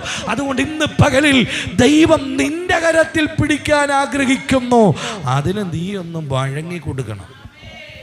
ദൈവത്തിനൊന്ന് പിടിക്കണമെങ്കിൽ ഒന്ന് വഴങ്ങി. നമ്മൾ ഈ ചൂണ്ടലിടാൻ പോകുന്നത്, ഞങ്ങളുടെ നാട്ടിലൊക്കെ ഞങ്ങൾ ചൂണ്ടയിടാൻ പോകുമ്പോൾ കാരിയും പള്ളത്തിയും ഒക്കെ കെട്ടി. ഇവിടെ എങ്ങനെ, ഞാൻ കഴിഞ്ഞ ദിവസം സൗപാഷയുടെ ചൂണ്ടയിടാൻ പോയപ്പോൾ പള്ളത്തിയെ കെട്ടി, കാരിയെ കെട്ടി. ഇതിനെ പിടിക്കണമെങ്കിൽ ഇച്ചിരി പാടാണ് കേട്ടോ. ഇരയിട്ട് ഇങ്ങനെ കുനുക്കി പിടിച്ച് കിട്ടിയാൽ ഇതിനെ പിടിച്ചെടുക്കാൻ പറ്റുമോ? അത് കടന്ന് ചിറക് കിട്ടടിച്ച് മുള്ള കൊമ്പുമെല്ലാം കൂട്ടി പിടിക്കാൻ അങ്ങോട്ട് ചെല്ലുമ്പോൾ ഇത് കടന്ന് പിടച്ച് മര്യാദയ്ക്ക് നിന്ന് കൊടുത്താൽ പിടിച്ചെടുത്ത് കൂടയ്ക്കകത്ത് ഇടുകയല്ലേ, നിൽക്കത്തില്ല. കേൾക്കുന്നവർ ആമേൻ പറഞ്ഞ് കടന്ന് പിടയ്ക്കരുത്. ഉടയതമ്പുരാൻ നിന്റെ കരത്തിലൊന്ന് പിടിക്കട്ടെ. അതിന് നീ ഒന്ന് ഏൽപ്പിച്ചു കൊടുക്ക. ഇന്ന് പകൽ ദൈവത്തിൻ്റെ കരത്തിൽ അവൻ നിന്നെ പിടിക്കാൻ പോവുകയാ. എത്ര പേര് ആഗ്രഹിക്കുന്നുണ്ട്, യേശുവേ ഇതുവരെ ഞാൻ അങ്ങയെ പിടിച്ചത്, പക്ഷേ ഇന്ന് മുതൽ ഞാൻ അങ്ങയല്ല, അങ്ങ് എന്നെ ഒന്ന് പിടിക്കണം. അങ്ങനെ പിടിച്ച് കയറി വരുന്നവർക്കാണ് സ്തോത്രം. പിന്നെ പലരും അപ്പനെ പിടിച്ചിരിക്കുന്ന കാര്യം എന്നാണെന്നറിയോ? ഇടയ്ക്കിടയ്ക്ക് വിട്ടേ ചോടാൻ വേണ്ടിയാ. അപ്പം പിടിച്ചു വെച്ചിട്ടുണ്ട്, നീ ഓടാൻ നോക്കിയാലും ഓടത്തില്ലെന്ന്. പിടി കിട്ടുന്നുണ്ടോ? ഈ ദിവസങ്ങളിൽ ഞാനത് അനുഭവിച്ചുകൊണ്ടിരിക്കുക. വിട്ടോടണമെന്ന് പലപ്പോഴും ആഗ്രഹിച്ചപ്പോഴും കരുനാഗപ്പള്ളി കൂച്ചുവലം കിട്ടി നിർത്തിരിക്കുക. എടാ ഓടരുത്. എനിക്കൊരു കാര്യം ഉറപ്പായി, എന്നെ അവൻ പിടിച്ചിട്ടുണ്ട്. പലപ്പോഴും ഓടാൻ ആഗ്രഹിച്ചത് ഓടാതെ നിൽക്കുന്നത്. ഈ പകലാരോടൊക്കെ ദൈവാത്മാ ദൂത് പറയുന്നു, ഓടരുത്, നിക്ക്. എന്റെ ദൈവം നിന്നെ വാലല്ല തലയാക്കും.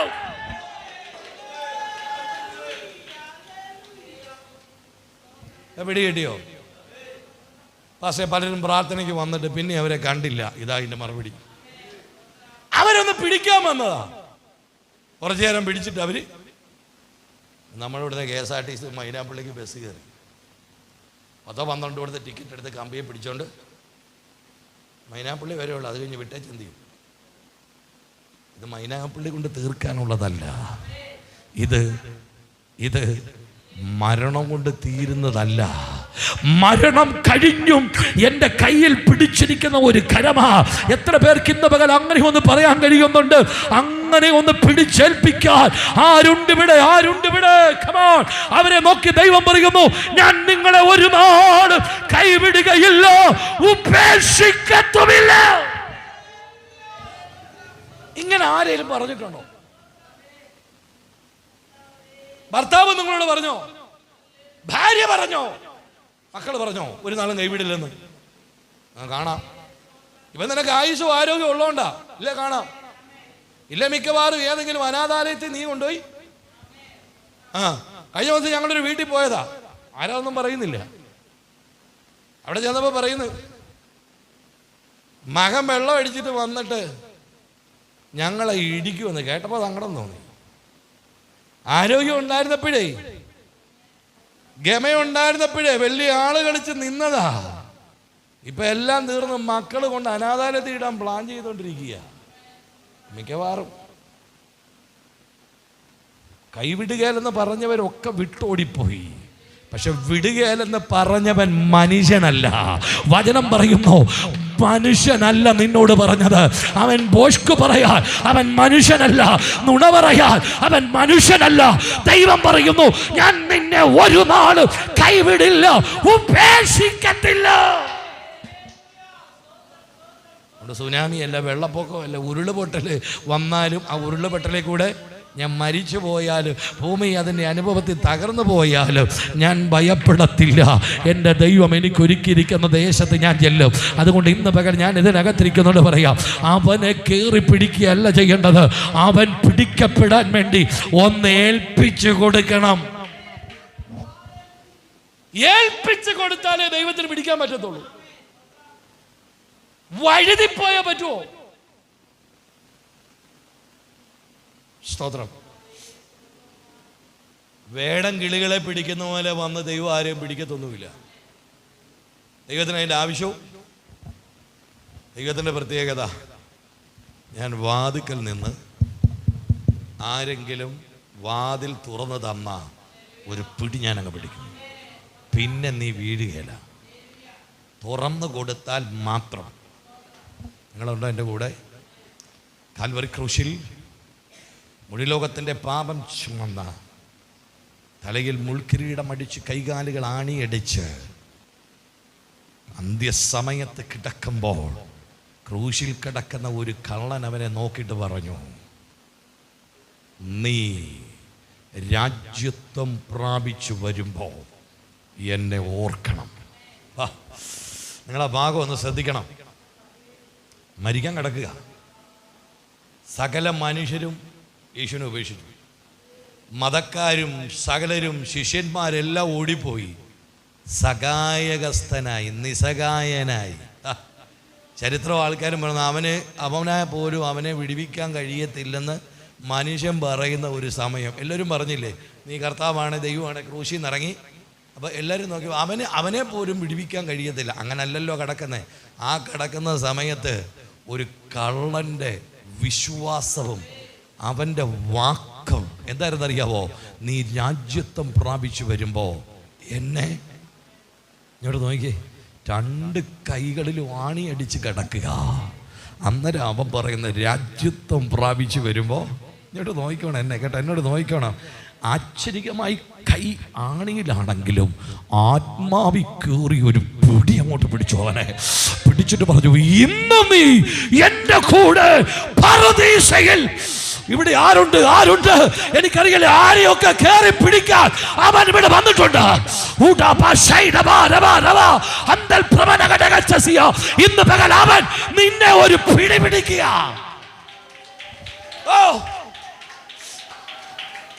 കണ്ടോ, എല്ലാരും വിട്ടോടിപ്പോയപ്പോഴാ കള്ളന്റെ വാക്ക് കണ്ടോ? നീ രാജ്യത്വം പ്രാപിച്ചു വരുമ്പോ എന്നെ കൂടെ ഇന്നൊന്നും എന്നെ ഓർക്കണ്ട. ഞാൻ പറഞ്ഞത്, നീ ഇങ്ങനെ കിടക്കുകയാണേലും നീ രാജാവാ, നീ രാജ്യത്വം, നീ രാജാവാ. നീ യെരൂശലേമിൽ രാജാവായിട്ട് വരും. അവന്റെ ദീർഘവീക്ഷണവും ദർശനം കണ്ടോ? അന്നേരമെങ്കിലും എന്നെ ഒന്ന്. കർത്താവിന്റെ മറുപടി, അന്നരമല്ലടാ, ഇന്ന് ഈ വിനാഴികയിൽ നിന്റെ കണ്ണടയുമ്പോ നീ എന്റെ കൂടെ. ഒരു പിടി എന്നെ പിടിച്ചത് ഇന്ന് പകൽ ആരോട് ദൈവാത്മ പറയുന്നു, ഒന്ന് ഏൽപ്പിച്ചു കൊടുക്കത്. അവൻ നിന്നെ പിടിക്കാൻ പോവാ, അവൻ വിളിച്ചു പറയുന്നു, ഞാൻ നിന്നെ ഒരു നാള് കൈവിടില്ല. ഇവിടെ നമ്മളൊക്കെ ഒത്തിരി പേര് പലരാലും തള്ളപ്പെട്ടവരാ. ചേർത്ത് പിടിക്കേണ്ടവരൊക്കെ നമ്മളെ ഉപേക്ഷിച്ച് ഓടിപ്പോയി. സഹായിക്കാന്ന് പറഞ്ഞവരൊക്കെ കണ്ടില്ലെന്ന്. അയ്യോ ഞങ്ങൾ സഹായിക്കാവേ, ഞങ്ങൾ കൂടെ നിൽക്കാവേ എന്ന് പറഞ്ഞ് എത്ര പേര് ഓടിപ്പോയി. ഹല്ലേലൂയ, ഞാൻ നിന്നെ കരുതാം, ഞാൻ നിന്നെ സഹായിക്കാം, ഞാൻ കൂടെ നിർത്താമെന്ന് പറഞ്ഞവരൊക്കെ ഓടിപ്പോയപ്പോഴും നിന്റെ കൂടെ നിൽക്കുന്ന ഒരുവനെ നീ കണ്ടില്ല. അവനും നിന്നെ പിടിക്കാൻ പോവുക.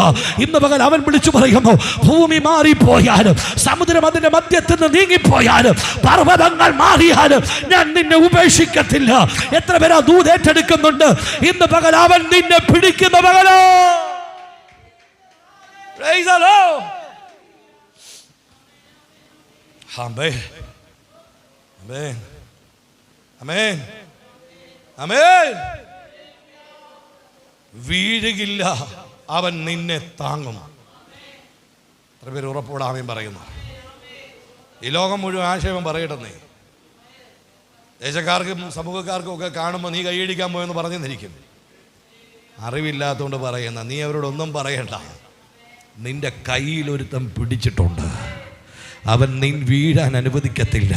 എത്ര പേര് ഏറ്റെടുത്ത് പ്രാർത്ഥിക്കുന്നുണ്ട്? അതുകൊണ്ടല്ലേ പാട്ടുകാരൻ ഇങ്ങനെ പാടിയത്, വീഴുകില്ലെന്നെ താങ്ങിടും, വാഗ്ദത്തങ്ങളോർപ്പിച്ചിടും, വഴുതി വീഴുവാനവൻ സമ്മതിക്കില്ല, കാവൽക്കാരൻ എന്നെ താങ്ങി നിർത്തുമോ.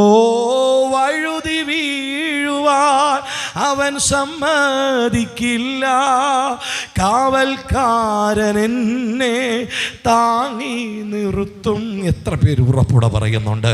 ഈ ലോകത്തിൽ ആരും നിന്നെ താങ്ങാനില്ലെങ്കിലും, കാണാൻ ആരുമില്ലെങ്കിലും, സഹായിപ്പാൻ ആരുമില്ലെങ്കിലും, കണ്ടിട്ട് മുഖം മറച്ചു പോയാലും നീ ഭയപ്പെടണ്ട. നിന്നോട് ഒരുവൻ പറയുന്നു, ആമേൻ, ഞാൻ നിന്നെ ഒരു നാള് കൈവിടുകയില്ല, ഞാൻ നിന്നെ ഒരു നാള് ഉപേക്ഷിക്കത്തില്ല, ഞാൻ നിന്നെ ഒരു നാള് ഇന്ന് പകൽ നിങ്ങളുടെ അകത്ത വിശ്വാസം വർദ്ധിക്കട്ടെ. എന്ത് പ്രതിസന്ധി വന്നാലും കൈവിടത്തില്ലെന്ന് പറഞ്ഞ് പിടിച്ച ഒരപ്പൻ എൻ്റെ ഒപ്പമുണ്ട്. ആ ധൈര്യം അകത്തുണ്ടാകട്ടെ. ഇത് പറയുമ്പോൾ തന്നെ ഏതൊക്കെ നിരാശയുടെ കെട്ടുകൾ ഇന്ന് പകൽ അഴിയാൻ പോവുകയാ, ഏതൊക്കെ ദുഃഖങ്ങൾ മാറുകയാ. നിന്റെ ഭാര്യ നിന്റെ കൂടെയില്ലേലും, നിന്റെ ഭർത്താവ് നിന്റെ കൂടെയില്ലേലും, നിന്റെ തലമുറ നിന്നെ ശ്രദ്ധിക്കുന്നില്ലേയും, നിന്റെ അപ്പനും അമ്മയും നിന്നെ കണ്ടില്ലെങ്കിലും ദാവീദ് പറഞ്ഞൊരു സ്റ്റേറ്റ്മെന്റ് ഉണ്ട്, എന്റെ അപ്പനും അമ്മയും എന്നെ ഉപേക്ഷിച്ചു എങ്കിലും യഹോവ എന്നെ.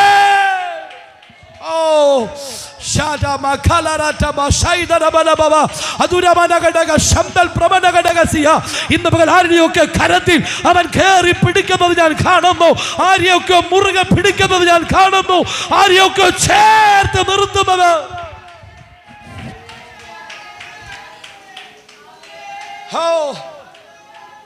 ഇന്നലെ നമ്മളൊരു കാഴ്ച കണ്ടു.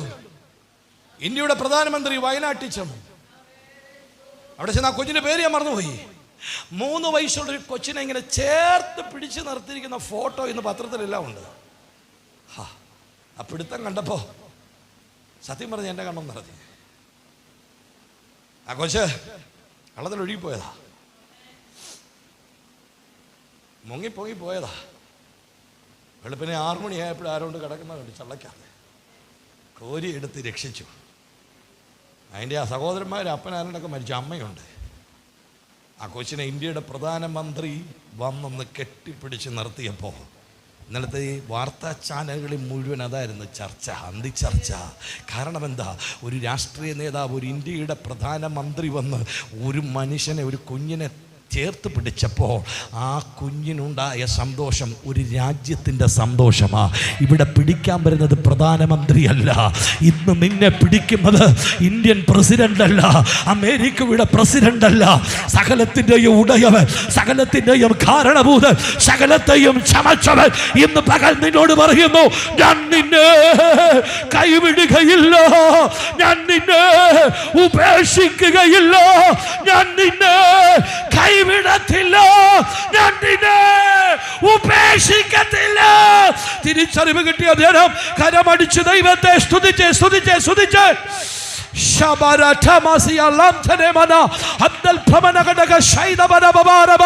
ഈ പകൽ ഏതൊക്കെ നിരാശകൾ പോകുകയോ, ആരും നിന്നെ കണ്ടില്ലേലും, ആരും നിന്നെ കണ്ടില്ലേലും, ആരും നിന്നെ മൈൻഡ് ചെയ്തില്ലേലും, നിന്നെ കാണുന്ന ഒരു ദൈവം, നിന്നെ നോക്കുന്ന ഒരു ദൈവം, നിന്നോട് സംസാരിക്കാൻ ആഗ്രഹിക്കുന്ന ഒരു ദൈവം.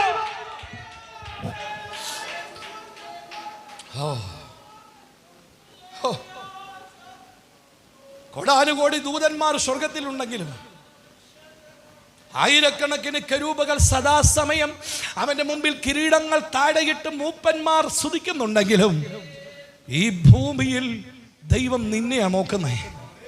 അവരെ ആരെയും നോക്കിയില്ല, അവർക്ക് ആർക്കും വേണ്ടി തൻ്റെ അവസാന തുള്ളി രക്തം ഊറ്റിക്കൊടുത്തില്ല, ദൂതന്മാർക്ക് കൊടുത്തില്ല, കരൂപകൾക്ക് കൊടുത്തില്ല.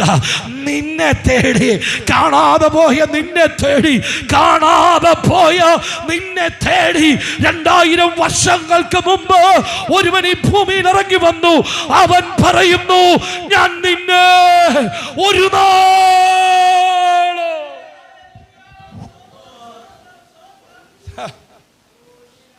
സഹായിപ്പാൻ ആരുമില്ല, നോക്കുന്നില്ല, ശ്രദ്ധിക്കുന്നില്ല, മക്കൾ കണ്ടില്ല, ബന്ധുക്കാർ നോക്കിയില്ല, സഹോദരന്മാർ മിണ്ടിയില്ല, അയൽവക്കക്കാർ കണ്ടില്ല, പാസ്റ്റർ മിണ്ടിയില്ല, വിശ്വാസി മിണ്ടിയില്ല എന്ന് പറയുമ്പോൾ ഈ പകൽ നിന്നെ ചേർത്ത് പിടിക്കാൻ മാറോട് ചേർക്കുന്ന ഒരു സ്നേഹം ഇന്ന് പകൽ ഇവിടെ വന്നിട്ടുണ്ട്. എത്ര പേർക്ക് അതൊന്ന് കാണാൻ കഴിയുന്നുണ്ട്? അത് അനുഭവിക്കുന്ന ദൈവമക്കൾ ഉണ്ടെങ്കിൽ അല്പനേരം ദൈവത്തെ സ്തുതിച്ചുകൊണ്ടിരിക്കുക. ഞാൻ ആരുടെയൊക്കെ കണ്ണുകൾ ഒപ്പുന്നത് ഞാൻ കാണുന്നു, ആരുടെയൊക്കെ ഹൃദയത്തെ തൊടുന്നത് ഞാൻ ആത്മാവിൽ കാണുകയാണ്. ഇന്ന് പകൽ നിന്റെ മേൽ തണുത്ത കരം സ്പർശിക്കുന്നു. ആരുടെയൊക്കെ ഹൃദയത്തെ മുറിവുകളെ കെട്ടുന്നത് ഞാൻ ആത്മാവിൽ കാണുകയാ. ചേർന്ന് കരമടിച്ച് ദൈവത്തെ സ്തുതിക്കാം.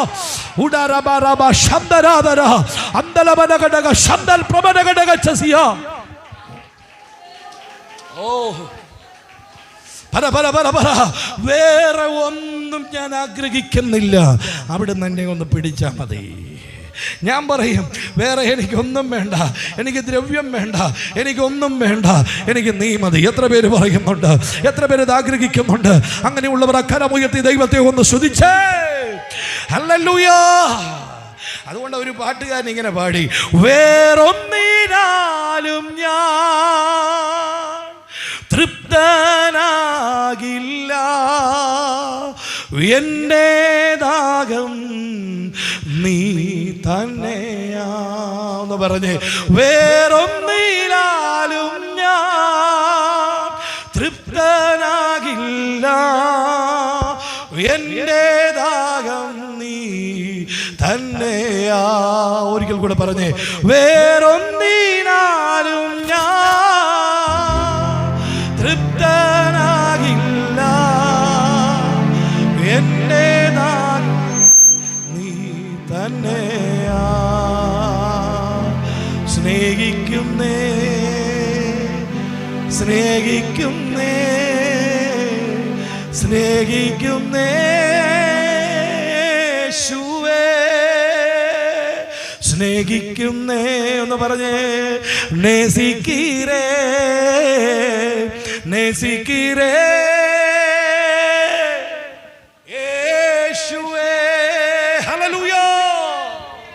ഉള്ളതുകൊണ്ട് തൃപ്തിപ്പെടുക.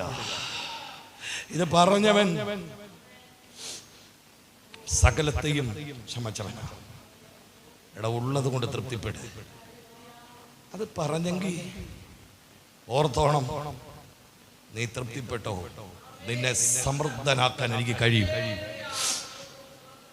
ഒന്നുമില്ലാത്ത ഒന്നിനും കഴിവില്ല, ഒരു ഗതിയും പരഗതിയില്ലാത്ത ഒരാൾ വന്ന് നമ്മളോട് പറയുക, ഉള്ളത് കൊണ്ട് തൃപ്തിപ്പെടുക എന്ന് പറഞ്ഞാൽ തൃപ്തിയാവും. അപ്പോൾ ഒരു ഗതിയും പരഗതിയും ഇല്ലാത്തവനല്ല പറഞ്ഞത്,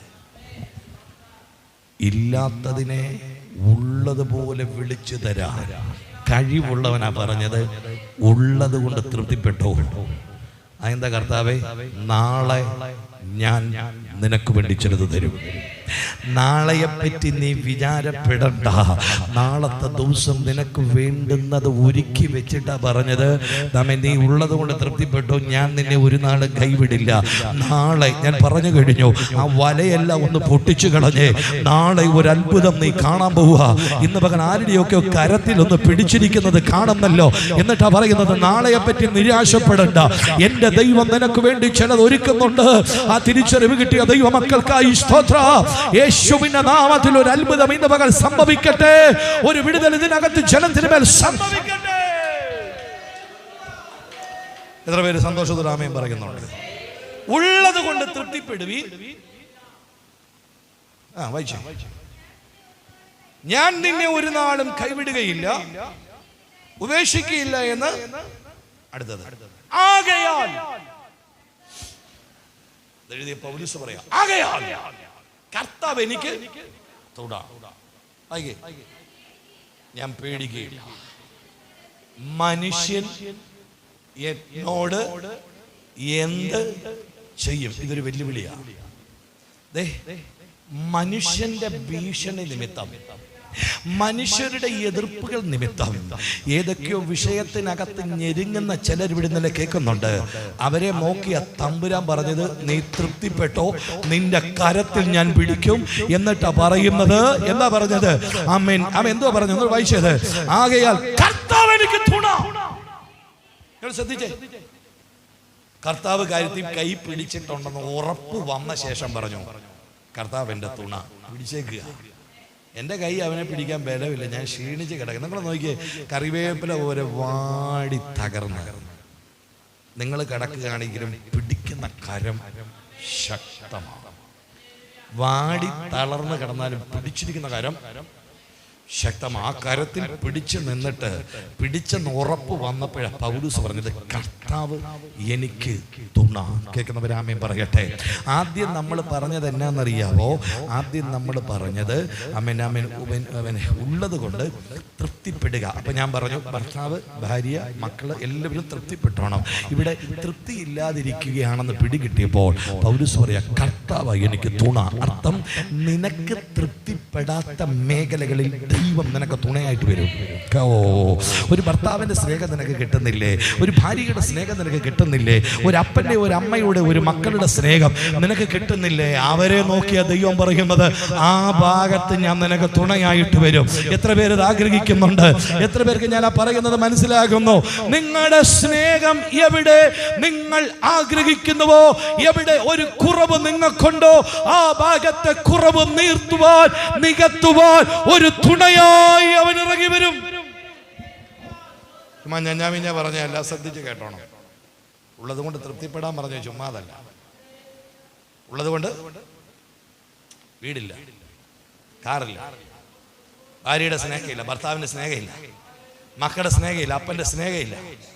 ഇതെല്ലാം കണ്ടിട്ട് കർത്താവ് പറയുക, കർത്താവ് നിങ്ങൾക്ക് തുണ. അർത്ഥം, എവിടെയാണോ നിങ്ങൾ തൃപ്തരാകാതെ ഇരുന്നത്, ആ ഭാഗത്ത് നിനക്ക് കർത്താവ് വരാൻ പോവാ. ഭർത്താവിന്റെ സ്നേഹം കിട്ടുന്നില്ലെന്നല്ലേ പറഞ്ഞത്? ഞാൻ പറയുന്നു, ആ സ്നേഹത്തിന് ഇവിടെ കർത്താവ് വരാൻ പോവാ. ഒരു ഭർത്താവിനെ പോലെ. ഭാര്യയുടെ സ്നേഹം കിട്ടുന്നില്ലെന്നല്ലേ പറഞ്ഞത്? ഭാര്യ നിന്റെ കൂടെ ഇല്ലെന്നല്ലേ പറഞ്ഞത്? കർത്താവ് നിന്റെ കൂടെ വരാൻ പോവുക, ഒരു ഭാര്യയെ പോലെ. അപ്പന്റെ സ്നേഹം കിട്ടുന്നില്ലെന്നല്ലേ പറഞ്ഞത്? അപ്പനെ പോലെ വരാൻ പോവുക. അമ്മയുടെ സ്നേഹം കിട്ടുന്നില്ലെന്നാ പറഞ്ഞത്? അമ്മയെ പോലെ വരാൻ പോവുക. സഹോദരന്റെ സ്നേഹമില്ല, സഹോദരനെ പോലെ വരാൻ പോവുക.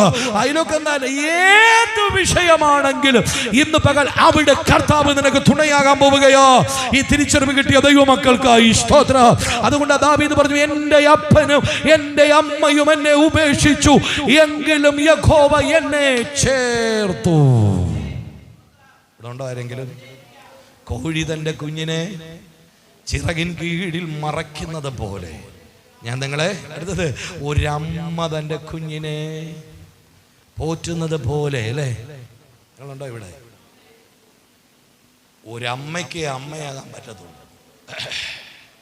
ഒരമ്മയ്ക്ക് അമ്മയാകാൻ, ഒരു തള്ളക്കോഴിക്ക് ചിറക് വിരിച്ച് കുഞ്ഞുങ്ങളെ അടിക്കേറ്റിരുത്തി മുട്ടയൊക്കെ ചൂട് പിടിപ്പിച്ച് വിരിയിക്കാൻ പറ്റത്തുള്ളൂ. പൂവൻകോഴിക്ക് പറ്റത്തില്ല.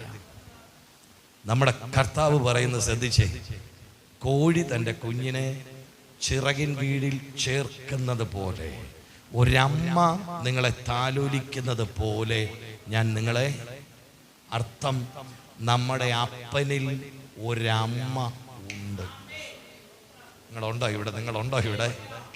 എൻ്റെ അപ്പനിൽ ഒരമ്മ, ഒരു സ്ത്രീക്ക് മാത്രം ചെയ്യാൻ കഴിയുന്ന കാര്യമാണ് ഒരു കുഞ്ഞിനെ തോളിലിട്ട്, അത് അപ്പൻ താരാട്ടിയ ഒക്കത്തില്ല. ഒരു കോഴിപ്പിടയ്ക്ക് മാത്രമേ കുഞ്ഞുങ്ങളെ ചിറകിൽ, അതൊരു പൂവൻകോഴിക്ക് പറ്റത്തില്ല. പക്ഷെ കർത്താവ് പറയുന്നു, ഞാൻ നിങ്ങളെ കോഴി തൻ്റെ ചിറകിൻ കീഴെ ഒരമ്മ താലാട്ടുന്നത് പോലെ. അർത്ഥം, ഞങ്ങളുടെ അപ്പനിൽ, നമ്മുടെ അപ്പനിൽ ഒരമ്മ ഇരിപ്പുണ്ട്. അതുകൊണ്ടാ വേറെ ഒരമ്മ ഞങ്ങൾക്ക് വേണ്ടാത്ത. മിണ്ടുന്നില്ല. ചില അമ്മമാരൊക്കെ കളിച്ച് വരുന്നുണ്ട്, അവിടെ എവിടെയും ചില അമ്മമാർ പൊങ്ങുന്നുണ്ട്. നമ്മുടെ അടുത്ത് ഒരു അമ്മയുണ്ട്, അവിടെ ചെന്നാലൊരു അമ്മയുണ്ട്, ഇപ്പുറത്ത് ചെന്നാലൊരു അമ്മയുണ്ട്, അങ്ങ് പങ്കുന്ന് വന്ന വേറൊരു അമ്മയുണ്ട്, ഇവിടുന്ന് എറുസലേമിൽ നിന്ന് വന്ന ഒരു അമ്മയുണ്ട്. ഒത്തിരി ഞങ്ങൾക്ക് അമ്മയെ വേണ്ട, കാരണം ഞങ്ങളുടെ അപ്പനിൽ ഒരമ്മ ഇരിപ്പുണ്ട്. ആ അമ്മയുടെ പറയുന്നത്, ഒരു കോഴിയെ തന്റെ ചിറകിൽ കാക്കുന്നത് പോലെ. ആമേൻ. സന്തോഷമുള്ള ആമേൻ പറ. തോളിൽ എന്നെ ചുമന്നത് പാർത്താൽ അപ്പാന്ന് സൊല്ലണം. തോളിൽ ഒരു കൊച്ചാണെന്ന് കരുതിക്കുക, തോളിലെടുത്തിങ്ങനെ, ആ തോളിലെടുത്തുകൊണ്ട് എന്നെ ചുമന്നതോർത്ത ഞാൻ നിന്നെ അപ്പാന്ന് വിളിക്കും. അടുത്തത്, കറുവിൽ എന്നെ ചുമന്നത് പാർത്താൽ അമ്മാന്ന് സൊല്ലണം. കറുവ്, ഗർഭപാത്രം. അമ്മയുടെ ഉദരത്തിൽ ജനിക്കുന്നതിന് മുമ്പേ ഞാൻ നിന്നെ, അപ്പൊ ഗർഭപാത്രത്തിലും എന്നെ ചുമന്നത് എൻ്റെ അമ്മയല്ല, എൻ്റെ അപ്പനാണ്. അതുകൊണ്ട് പാട്ടുകാരൻ പാടിയത്, തോളിൽ എന്നെ സുമന്തത് പാർത്താ അപ്പാന്ന് சொல்லனோ, கருவில் என்னை சுமந்தது பார்த்தால் அம்மான்னு சொல்லணும், என்னை கெஞ்சுவதும் கொஞ்சுவதும் பார்த்தா உன்னை அப்பான்னு சொல்லணும், என்னை தேற்றுவதும் தோற்றுவதும் பார்த்தா உண்மை அம்மான்னு சொல்லணும், அப்பான்னு கூப்பிடுவே உண்மை அம்மான்னு கூப்பிடுவே, உண்மை அப்பான்னு கூப்பிடுவே, உண்மை அம்மான்னு கூப்பிடுவே, உண்மை அப்பான்னு கூப்பிடுதனாசே, உண்மை அப்பான்னு கூப்பிடுவே, உண்மை அம்மான்னு கூப்பிடுதனாசே, உண்மை அம்மான்னு கூப்பிடுவே, அப்பான்னு கூப்பிடுவே, உம்மை அம்மான்னு கூப்பிடுவே, உம்மை அப்பான்னு கூப்பிடுவே, ഉമ്മേ അമ്മാന്ന് കൂപ്പിടുവേ. കരമുയർത്തി പറ, അപ്പനെന്നും അമ്മയെന്നും വിളിക്കാൻ എനിക്ക് ഒരുവനേ ഉള്ളൂ, അതെന്റെ ദൈവമാണ്. കാരണം ഈ ലോകത്തിലെ അപ്പനേക്കാൾ, ഈ ലോകത്തെ അമ്മയേക്കാൾ, ഈ ലോകത്തിലെ സഹോദരന്മാരെക്കാൾ, ഈ ലോകത്തിലുള്ള എന്തിനേക്കാൾ എന്നോട് പറഞ്ഞ ഒരാളുണ്ട്, ഞാൻ നിന്നെ ഒരു നാളും കൈവിടില്ല. ആ പ്രോമിസ് നിന്റെ മേൽ കിടപ്പുണ്ട്. ഈ ലോകത്തിന്റെ അപ്പനും അമ്മയും ഒക്കെ ഉപേക്ഷിച്ചെന്നിരിക്കാം, സഹോദരന്മാർ ഉപേക്ഷിച്ചെന്നിരിക്കാം, ഭാര്യയും ഭർത്താവും ഇട്ടച്ചു പോയെന്നിരിക്കാം, പക്ഷെ നിന്നെ പിടിച്ചിരിക്കുന്ന കരം പറഞ്ഞ എന്നാന്നറിയാമോ? ഒരു നാളും. ക്രിസ്തീയ വിഭാഗത്തില് ഭാര്യ ഭർത്താക്കന്മാരെ കൂട്ടിച്ചേർത്തിട്ട്, കൈ കൂട്ടിച്ചേർത്തിട്ട് പറയുന്ന ഒരു കാര്യമുണ്ട്, ദൈവം കൂട്ടി യോജിപ്പിച്ചതിനെ മനുഷ്യൻ വേർപിരിക്കരുത്. ഭാര്യ ഭർത്താവിന്റെ കൈ ഇങ്ങനെ പിടിച്ചിട്ട് പറയും, 3 വട്ടം പറയും, പക്ഷെ ആ പിടിച്ച കരങ്ങൾ വരെ പലതും അഴിഞ്ഞു പോയി. പല ഭാര്യമാരും ഭർത്താക്കന്മാരും ഇട്ടച്ചു പോയി. നമ്മളൊക്കെ പറയും ഭൂമിയിലെ ഏറ്റവും വലിയ സ്നേഹം അമ്മയുടെ സ്നേഹമാണ്. എന്നാൽ ആരുടെ പിള്ളേർ പാട്ട് പാടുന്നതുകൊണ്ട് GS പ്രദീപ്, കമ്പ്യൂട്ടറിന് തലയുള്ള പുള്ളി പറഞ്ഞ് ഭൂമിയിലെ ഏറ്റവും വലിയ സ്നേഹം അമ്മയുടേതാ. അല്ല, സ്വന്തം അമ്മ മക്കളെ തല്ലിക്കൊല്ലുന്നത് നമ്മൾ കണ്ടു, ചാക്കി കെട്ടിക്കളയുന്നത് കണ്ടു, ഉപേക്ഷിക്കപ്പെടുന്നത് കണ്ടു. പക്ഷേ ആരുപേക്ഷിച്ചാലും, ആരൊക്കെ കൈവിട്ടാലും നിന്നെ കൈവിടാത്ത ഒരുവനുണ്ട്, യേശു. ഇതിനകത്തിരിക്കുന്ന ആരോടൊക്കെ ദൈവാത്മാവ് ദൂത് പറയുന്നു, ഉപേക്ഷിച്ച് കളഞ്ഞ നിന്നെ ചേർത്ത് നിർത്തി കയ്യെ പിടിച്ച് മകനാക്കി മകളാക്കി നിന്നെ താലോലിച്ച് നിനക്ക് വേണ്ടുന്നതെല്ലാം തന്ന് ശത്രുക്കളുടെ മുമ്പാകെ മേശയൊരുക്കി നിന്റെ തല ഉയർത്തി ജയോത്സവം നടത്തുവാൻ എൻ്റെ ദൈവത്തിന് നിന്നെ ആവശ്യമുണ്ട്. നീ ഒന്ന് സമർപ്പിച്ചു കൊടുക്ക്, എൻ്റെ കർത്താവ് നിന്നെ കൈപിടിക്കാൻ പോവുക. വചനം ഇങ്ങനെ പറയുന്നു, ദൈവം അനുകൂലമെങ്കിൽ പ്രതികൂലമാര്, യേശു അനുകൂലമെങ്കിൽ പ്രതികൂലമാര്. അവൻ ഇന്ന് പകൽ നിന്റെ കരത്തിലൊന്ന് പിടിക്കാൻ പോവുക. എത്ര പേര് സന്തോഷത്തോടെ ഏൽപ്പിച്ചു കൊടുക്കുന്നുണ്ട്? എൻ്റെ കയ്യിൽ അവൻ പിടിച്ചിട്ടുണ്ട്, അതുകൊണ്ട് എനിക്ക് ഭയമില്ല. എത്ര പേര് പറയും, ഭയപ്പെടേണ്ട, ഭയപ്പെടേണ്ട, ഭയപ്പെടേണ്ട, ഞാൻ നിങ്ങളുടെ കൂടെ ഉണ്ടെന്നല്ലേ പറഞ്ഞത്? ഈ ഉറപ്പുള്ള ദൈവമക്കൾക്കായി സ്തോത്രം. രാത്രി മുഴുവൻ തണ്ടുവലിച്ചു വലഞ്ഞ ശിഷ്യന്മാർ 12 പേരുണ്ട് പടകിൽ. അവർ തണ്ടുവലിച്ചു വലഞ്ഞ് ഇപ്പോൾ മുങ്ങിച്ചാകുമെന്ന് കരുതി. അവിടെ എഴുതിയിരിക്കുന്നു, വെള്ളം കയറി. അവിടെ എഴുതിയിരിക്കുന്നു മുങ്ങുമാറായി. മുങ്ങത്തൊന്നുമില്ല കേട്ടോ. പിന്നെ എങ്ങനെയാവും? മുങ്ങുമാറായെന്ന് എഴുതിയിരിക്കുന്നു, മുങ്ങത്തില്ലെന്ന്. അടുത്തിരിക്കുന്ന നോക്കിയിട്ട് പറ, മുങ്ങുകയില്ലെന്ന് പറ. മുങ്ങത്തൊന്നുമില്ല, മുങ്ങുകയില്ല, മുങ്ങുമാറാകത്തേ ഉള്ളൂ. ആ വാക്ക് അവിടെ എഴുതിയിരിക്കുന്ന ഓർത്ത് ഞാൻ ദൈവത്തിന് സ്തോത്രം ചെയ്യുക. ഈ 12 പേരും തണ്ടു വലിച്ചു വലഞ്ഞെന്ന് എഴുതിയിരിക്കുന്നത്. കാറ്റടിച്ചിട്ട് വെള്ളം വള്ളത്തിനകത്ത് കയറി. അവിടെ എഴുതി മുങ്ങുമാറായി, മുങ്ങത്തില്ല. ഈ ഉറപ്പാ കൈക്ക് പിടിച്ചപ്പോൾ പറഞ്ഞത്, ഞാൻ നിന്നെ ഒരു നാളും കൈവിടില്ല. ഈ പിടിയുള്ളത് കൊണ്ട് പറയാം, നിന്റെ കുടുംബം മുങ്ങിത്താഴത്തില്ല, നിന്റെ തറവാട് മുങ്ങിത്താഴത്തില്ല, നിനക്കുള്ളതൊന്നും താന്നു പോകത്തില്ലെന്നേ. പിടിച്ചിട്ടുണ്ട്. ഈ ഉറപ്പുള്ള ദൈവമക്കൾ ധൈര്യത്തോടിരിക്കെ. എന്തിനാ ഭയപ്പെടുന്നത്? എന്തിനാ നിരാശപ്പെടുന്നത്? എന്തിനാ പ്രതിസന്ധിയിൽ വ്യാകുലപ്പെടുന്നത്? മുറുകെ പിടിച്ചിട്ടില്ലേ? നിന്റെ കുടുംബം തകരുവാൻ എന്റെ ദൈവം അനുവദിക്കത്തില്ല. അവൻ കയ്യിൽ പിടിച്ചിട്ടുണ്ട്. ഈ ഉറപ്പുണ്ടെങ്കിൽ കരമടിച്ച് ദൈവത്തെ സ്തുതിക്കൂ. ആരൊക്കെ ഇട്ടു പോയാലും, ആരൊക്കെ തള്ളിക്കളഞ്ഞാലും, അവൻ ഉറ്റവർ സ്നേഹിതർ പറ്റം തിരിഞ്ഞ് നിന്നെ മുറ്റും വിളക്കെന്ന് തള്ളിയാലും ഇന്ന് പകൽ നിന്നെ ചേർത്ത് കൊള്ളും അവർ യേശുവുണ്ട്. തിരിച്ചറിവ് കിട്ടിയവർ കരമടിച്ചു.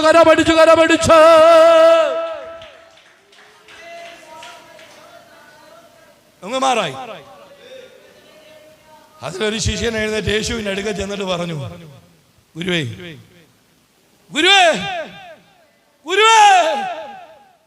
വിളിയൊക്കെ കേട്ടോണം. ഗുരുവേ, ഞങ്ങൾ നശിച്ചു പോകുമെന്ന് നിനക്ക് വിചാരമില്ലയോ? ചിരി വന്നു പോയത് കേട്ടപ്പോ. 3.5 വർഷം കൂടെ നടന്ന് അത്ഭുതവും അടയാളവും കണ്ട ശിഷ്യന്മാര് വന്നിട്ട് പറയാ, ഞങ്ങള് നശിച്ചു പോകും. നിനക്ക് ഏകവചന പറഞ്ഞല്ലേ, നമ്മള് നശിച്ചു പോകുന്നല്ല പറഞ്ഞേ, നമ്മള് നശിച്ചു പോകുന്നല്ല പറഞ്ഞേ, ഞങ്ങള്. അപ്പൊ നീ നശിക്കത്തില്ല, ഞങ്ങൾക്കറിയാലോ. നീ ദൈവമല്ലേ, നീ നശിക്കല്ല. ഞങ്ങള്, എടാ ആ പുള്ളി നശിക്കുകയല്ല, നീ നശിക്കുകയല്ല. വാ എന്റെ കൂടെ വാന്നേ, ഞങ്ങള് നശിച്ചു പോകുന്നു. അപ്പൊ നീ നശിക്കുക, ഞങ്ങൾക്കറിയാം. നീ ദൈവമല്ലേ, നീ ഒരിക്കലും നശിക്കത്തില്ല, നീ ഒരിക്കലും മരിക്കത്തില്ലേ. എടാ നീ നശിക്കുകയല്ലെങ്കിൽ നിങ്ങളും നശിക്കത്തില്ല. എത്ര പേർക്ക് ധൈര്യമുണ്ട്? അപ്പൊ കടപ്പിന്റെ ഉദ്ദേശം നിങ്ങൾ കണ്ടേ. കടക്കുക, ഉറങ്ങുക, തലകണ വെച്ചാ പടകി കയറിയെന്ന് എഴുതിയിരിക്കുന്നത്. കയറിയപ്പോഴേ തലകണ വെച്ചാണ്. ഇവന്മാര് തണ്ട് വലിച്ച് വലഞ്ഞപ്പോഴും ഞാൻ കാണുന്ന ഒരു കൈ എന്നാന്നറിയാവോ? പത്രോസിന്റെ കയ്യെ പിടിച്ചിട്ടുണ്ട്, യാക്കോബിന്റെ കയ്യെ പിടിച്ചിട്ടുണ്ട്, ബർത്തിമായുടെ കയ്യെ പിടിച്ചിട്ടുണ്ട്, യൂദയുടെ കയ്യെ പിടിച്ചിട്ടുണ്ട്, യാക്കോബിന്റെ കയ്യെ പിടിച്ചിട്ടുണ്ട്. സകല ശിഷ്യന്മാരുടെ കൈ പിടിച്ചിട്ടാണ് കടന്ന് ഉറങ്ങുന്നത്. അവൻ ഉറങ്ങുകയാണെങ്കിൽ ഇസ്രായേലിന്റെ പരിഹാരകൻ അവൻ മയങ്ങത്തില്ല, അവൻ ഉറങ്ങത്തില്ല. അവൻ നിന്നെ പിടിച്ചിട്ടുണ്ടെന്നേ. നീ തണ്ട് വലിക്കുന്നതൊക്കെ അവൻ കാണുന്നുണ്ട്. നീ ഇങ്ങനെ വെള്ളത്തിൽ മുങ്ങി പൊങ്ങുന്നതൊക്കെ അവൻ കാണത്തുണ്ട്. വീഴുകേലെന്നാ പറഞ്ഞത്. തകർന്നു പോകാൻ അവൻ സമ്മതിക്കത്തില്ല. താളടിയായി തീരാൻ എന്റെ ദൈവം സമ്മതിക്കത്തില്ല. നശിച്ചു പോകാൻ എന്റെ ദൈവം സമ്മതിക്കത്തില്ല. ഇത് വിശ്വസിക്കുന്ന ദൈവമക്കൾക്കായി സ്തോത്രം. കൈ പിടിച്ചവരും കൈ കൊണ്ട് പിടിച്ചവരും. 12 പേരെയും യേശു പിടിച്ചിട്ടുണ്ട്. അതുകൊണ്ട് പോവുകയല്ല. അതിൽ ഒരുത്തൻ അവസാനം കുതറി ഓടി. അവൻ്റെ പേരാ യൂദ. അവൻ പോയി. കുതറി ഓടരുത്, അവിടെ നിന്നാ മതി. പിടിച്ചവൻ പിടിച്ചിട്ടുണ്ട്. അവർ ചോദിച്ചു, ഞങ്ങൾ നശിച്ചു പോകുന്ന നിനക്ക് വിചാരം? യേശു എഴുന്നേറ്റു. പടകിൽ ഉറക്കത്തിൽ നിന്ന് എഴുന്നേറ്റു. കുപ്പിക്കാതെ വെള്ളം കാണുന്നു. മുഖമൊക്കെ ഒന്ന് കഴുകി, മുടിയൊക്കെ ഒന്ന് ഒതുക്കി. എന്തുവാടാ പത്രോസെ പ്രശ്നം? പത്രോസ് തിപ്പുണ്ട്. പുഴയൊക്കെ ആയിട്ട് ഇത്ര നേരം ഫ്രണ്ടിൽ നിന്ന് ഇങ്ങനെ ബാലൻസ് ചെയ്ത പത്രോസിൻ്റെ കയ്യിൽ അമല വരുന്നെന്ന് കരുതിക്കുക. തുഴയായിട്ട് മതിയത് യേശുവിൻ്റെ അടുക്കോട്ട്. പത്രോസ് കരുതി എന്നാന്നറിയാമോ? ഈ തുഴ ഇപ്പോൾ യേശു മേടിച്ചിട്ട് വള്ളത്തിൽ നിന്ന് ബോട്ട് അഡ്ജസ്റ്റ് ചെയ്യുമെന്നാണ്. ഇവിടെ തുഴയൊന്നും യേശുവിന് വേണ്ട. നിന്റെ തുഴയൊന്നും യാക്കോബും എല്ലാം തുഴ ഇപ്പോൾ യേശുവിൻ്റെ തണ്ടെല്ലാം കൂടെ ഇവരിപ്പോൾ യേശു ഇപ്പം ബാലൻസ് ചെയ്ത് നടത്തുമെന്നാണ് ഇവർ വിചാരിച്ചേ. കർത്താവ് എഴുന്നേറ്റ് എന്നിട്ട് പറഞ്ഞു, അനങ്ങാതിരിക്കുക, അടങ്ങുക. 2 കാര്യം പറഞ്ഞപ്പോൾ കാറ്റും തിരമാലയും അടങ്ങി. കാരണഭൂതൻ അറിയാം, വിളിച്ചവൻ അറിയാം എവിടെയാണ് നിന്റെ പ്രശ്നം. നീ അവന് പോക്കുവഴിയൊന്നും പറഞ്ഞു കൊടുക്കണ്ട, നീ അവന് സൊല്യൂഷനൊന്നും, അവനെല്ലാം അറിയാന്നേ. അവൻ പറഞ്ഞു അനങ്ങാതിരിക്കുക, അടങ്ങുക. 2 വാക്ക് പറഞ്ഞപ്പോൾ കാറ്റും തിരമാലയും അനുസരിച്ചു. ഇന്ന് പകൽ ആരെയൊക്കെ നോക്കി, പിടിച്ചിട്ടിരിക്കുന്ന ആരെയൊക്കെ നോക്കിയിട്ട് തമ്പുരാൻ പറയാൻ പോവാ, അനങ്ങരുത്, അടങ്ങുക. ഈ 2 വാക്ക് പറഞ്ഞാൽ നിന്റെ വീട്ടിനകത്ത് ഇളകിക്കൊണ്ട് നിൽക്കുന്ന ആ തിരമാല പോലത്തെ വിഷയമില്ലേ, നിന്റെ കുടുംബത്തിനകത്ത് നിന്നെ തകർക്കുമെന്ന് വെല്ലുവിളിക്കുന്ന മരണശക്തിയില്ലേ, നിന്നെ കൊണ്ട് പോകത്തുള്ളെന്ന് വെല്ലുവിളിക്കുന്ന ഈ ഗുങ്കാര തിരമാലയില്ലേ, ഇന്ന് പകൽ അവൻ അടക്കാൻ പോവാ. ഇന്ന് പകൽ അവൻ പിടിച്ചു നിർത്താൻ പോവാ. ഇന്ന് പകൽ അടക്കാൻ ചേർന്ന് കരമടിച്ച് ദൈവത്തെ ഒന്ന് സ്തുതിച്ച് ഈ പകൽ ആരുടെയൊക്കെ കരത്തിൽ അവൻ പിടിച്ചിട്ടുണ്ട്, ആരുടെയൊക്കെ കരത്തിൽ അവൻ പിടിച്ചിട്ടുണ്ട്. 2 കരമടിച്ച് ദൈവത്തെ ദൈവത്തെ ദൈവത്തെ ദൈവത്തെ. ഓ ഹല്ലേലൂയ, ഹല്ലേലൂയ. എൻ്റെ യേശു ജീവിക്കുന്നു. കാലുകളേറെ കൂടെ വഴുതിപ്പോയി, ഒരിക്കലും ഉയരില്ല എന്നു നനച്ചു. എൻ്റെ നിലവുകൾ ദൈവം മാറ്റി എഴുതി. പിന്നെ നമ്മൾ ഒത്തിരി ചിന്തിച്ചു വെച്ചിട്ടുണ്ട്. കാലുകളൊക്കെ വഴി, അയ്യോ കാലെല്ലാം ഇടറി, ഇനി ഞാൻ ഉയരുകയില്ല, ഇനി എനിക്ക് വഴിയൊന്നും നോക്കത്തില്ല, ഇനി ഞാൻ ജയിക്കത്തില്ല എന്നൊക്കെ നമ്മൾ തീരുമാനിച്ചിട്ടുണ്ട്. ഇതുപോലെ കർത്താവ് ചിലതിന്റെ കൈ പിടിക്കാൻ പോകുക. നമുക്ക് ആ കണ്ണുകളെല്ലാം അടച്ചൊന്ന് എഴുന്നേൽക്കാം. എല്ലാ കണ്ണുകളും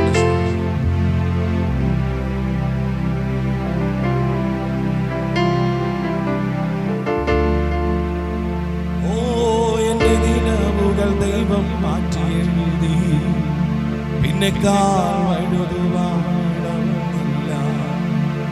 ഹല്ലേലൂയ, ഹല്ലേലൂയ. നമ്മുടെ യേശു. എത്ര പേർക്ക് ഉറപ്പുണ്ട്? എത്ര പേർക്ക് ഉറപ്പുണ്ടെന്ന് ചോദിച്ചത്? ആരാധിക്കാൻ എനിക്കൊരു കാരണം, ആരാധിക്കാൻ എനിക്കൊരു കാരണം ഉണ്ട്.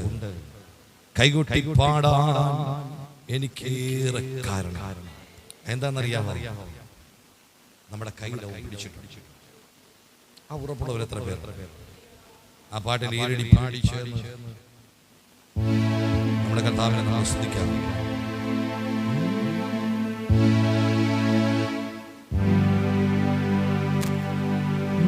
Hallelujah, hallelujah.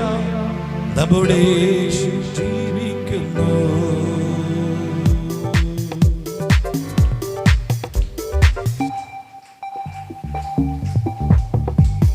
ഹല്ലേലൂയ, ഹല്ലേലൂയ. നമ്മുടെ യേശു ജീവിക്കുന്നു. ഹല്ലേലൂയ, ഹല്ലേലൂയ. നമ്മുടെ യേശു ജീവിക്കുന്നു.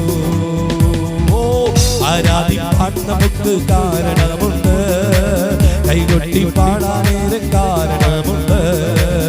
ആരാധിക്കാൻ നമുക്ക് കാരണമുണ്ട്, കൈകൊട്ടി പാടാനേറെ കാരണമുണ്ട്. ഹല്ലേലൂയ, ഹല്ലേലൂയ. നമ്മുടെ യേശു ജീവിക്കുന്നു. ഹല്ലേലൂയ, ഹല്ലേലൂയ. നമ്മുടെ യേശു ജീവിക്കുന്നു. കാലുകളേറെ കൂടെ വഴുതിപ്പോയി, ഒരിക്കലും ഉയരില്ല എന്നോ. ഓ കാലുകളേറെ കൂടെ വഴുതിപ്പോയി, ഒരിക്കലും ഉയരില്ല എന്നോ നനച്ചു. എന്റെ നിലവുകൾ ദൈവം മാറ്റി എഴുതി. എന്നെക്കാൾ വഴുതുവാനില്ല.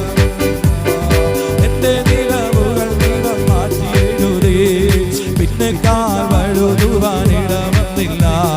Hallelujah, hallelujah.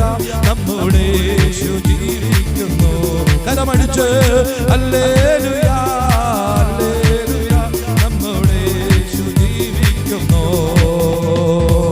ഉന്നത വിളിച്ചു എന്നെ, ചോദിച്ചതുള്ളിൽ പോലും നീലച്ചതൽ.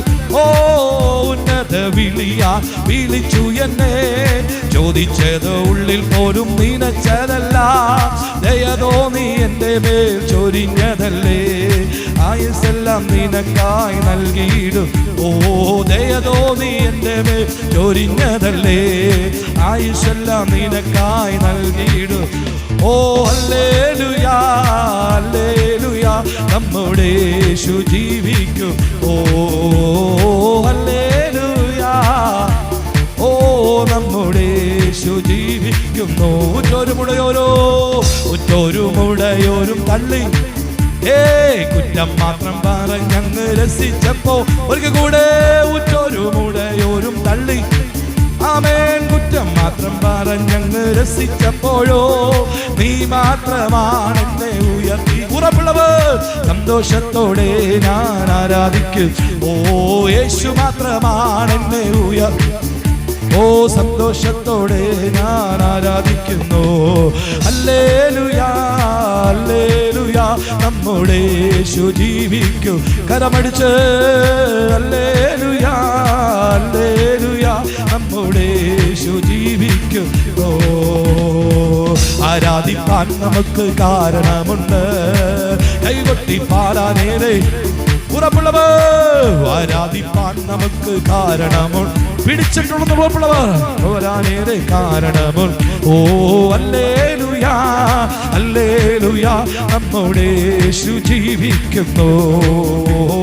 ഹല്ലേലൂയ ഓ ഹല്ലേലൂയ, നമ്മുടെ യേശു. ഓ ഹല്ലേലൂയാ ഹല്ലേലൂയാ, നമ്മുടെ യേശു ജീവിക്കും. കരമടിച്ച യേശു മഹത്വം കൊടുക്ക. ഹല്ലേലൂയാ ഹല്ലേലൂയാ, നമ്മുടെ യേശു. ഹല്ലേലൂയാ യേശുവേ.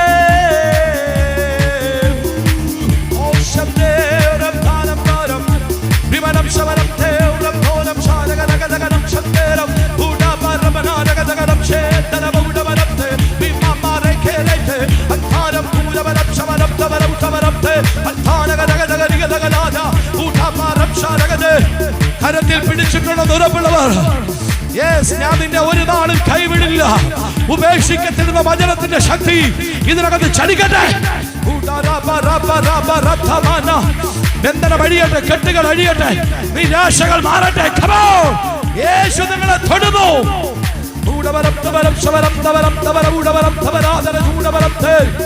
ആത്മാവ് തൊടുകയാ, അഭിഷേകം ഇറങ്ങുന്നു. നിരാശകൾ മാറട്ടെ. Yes yes yes.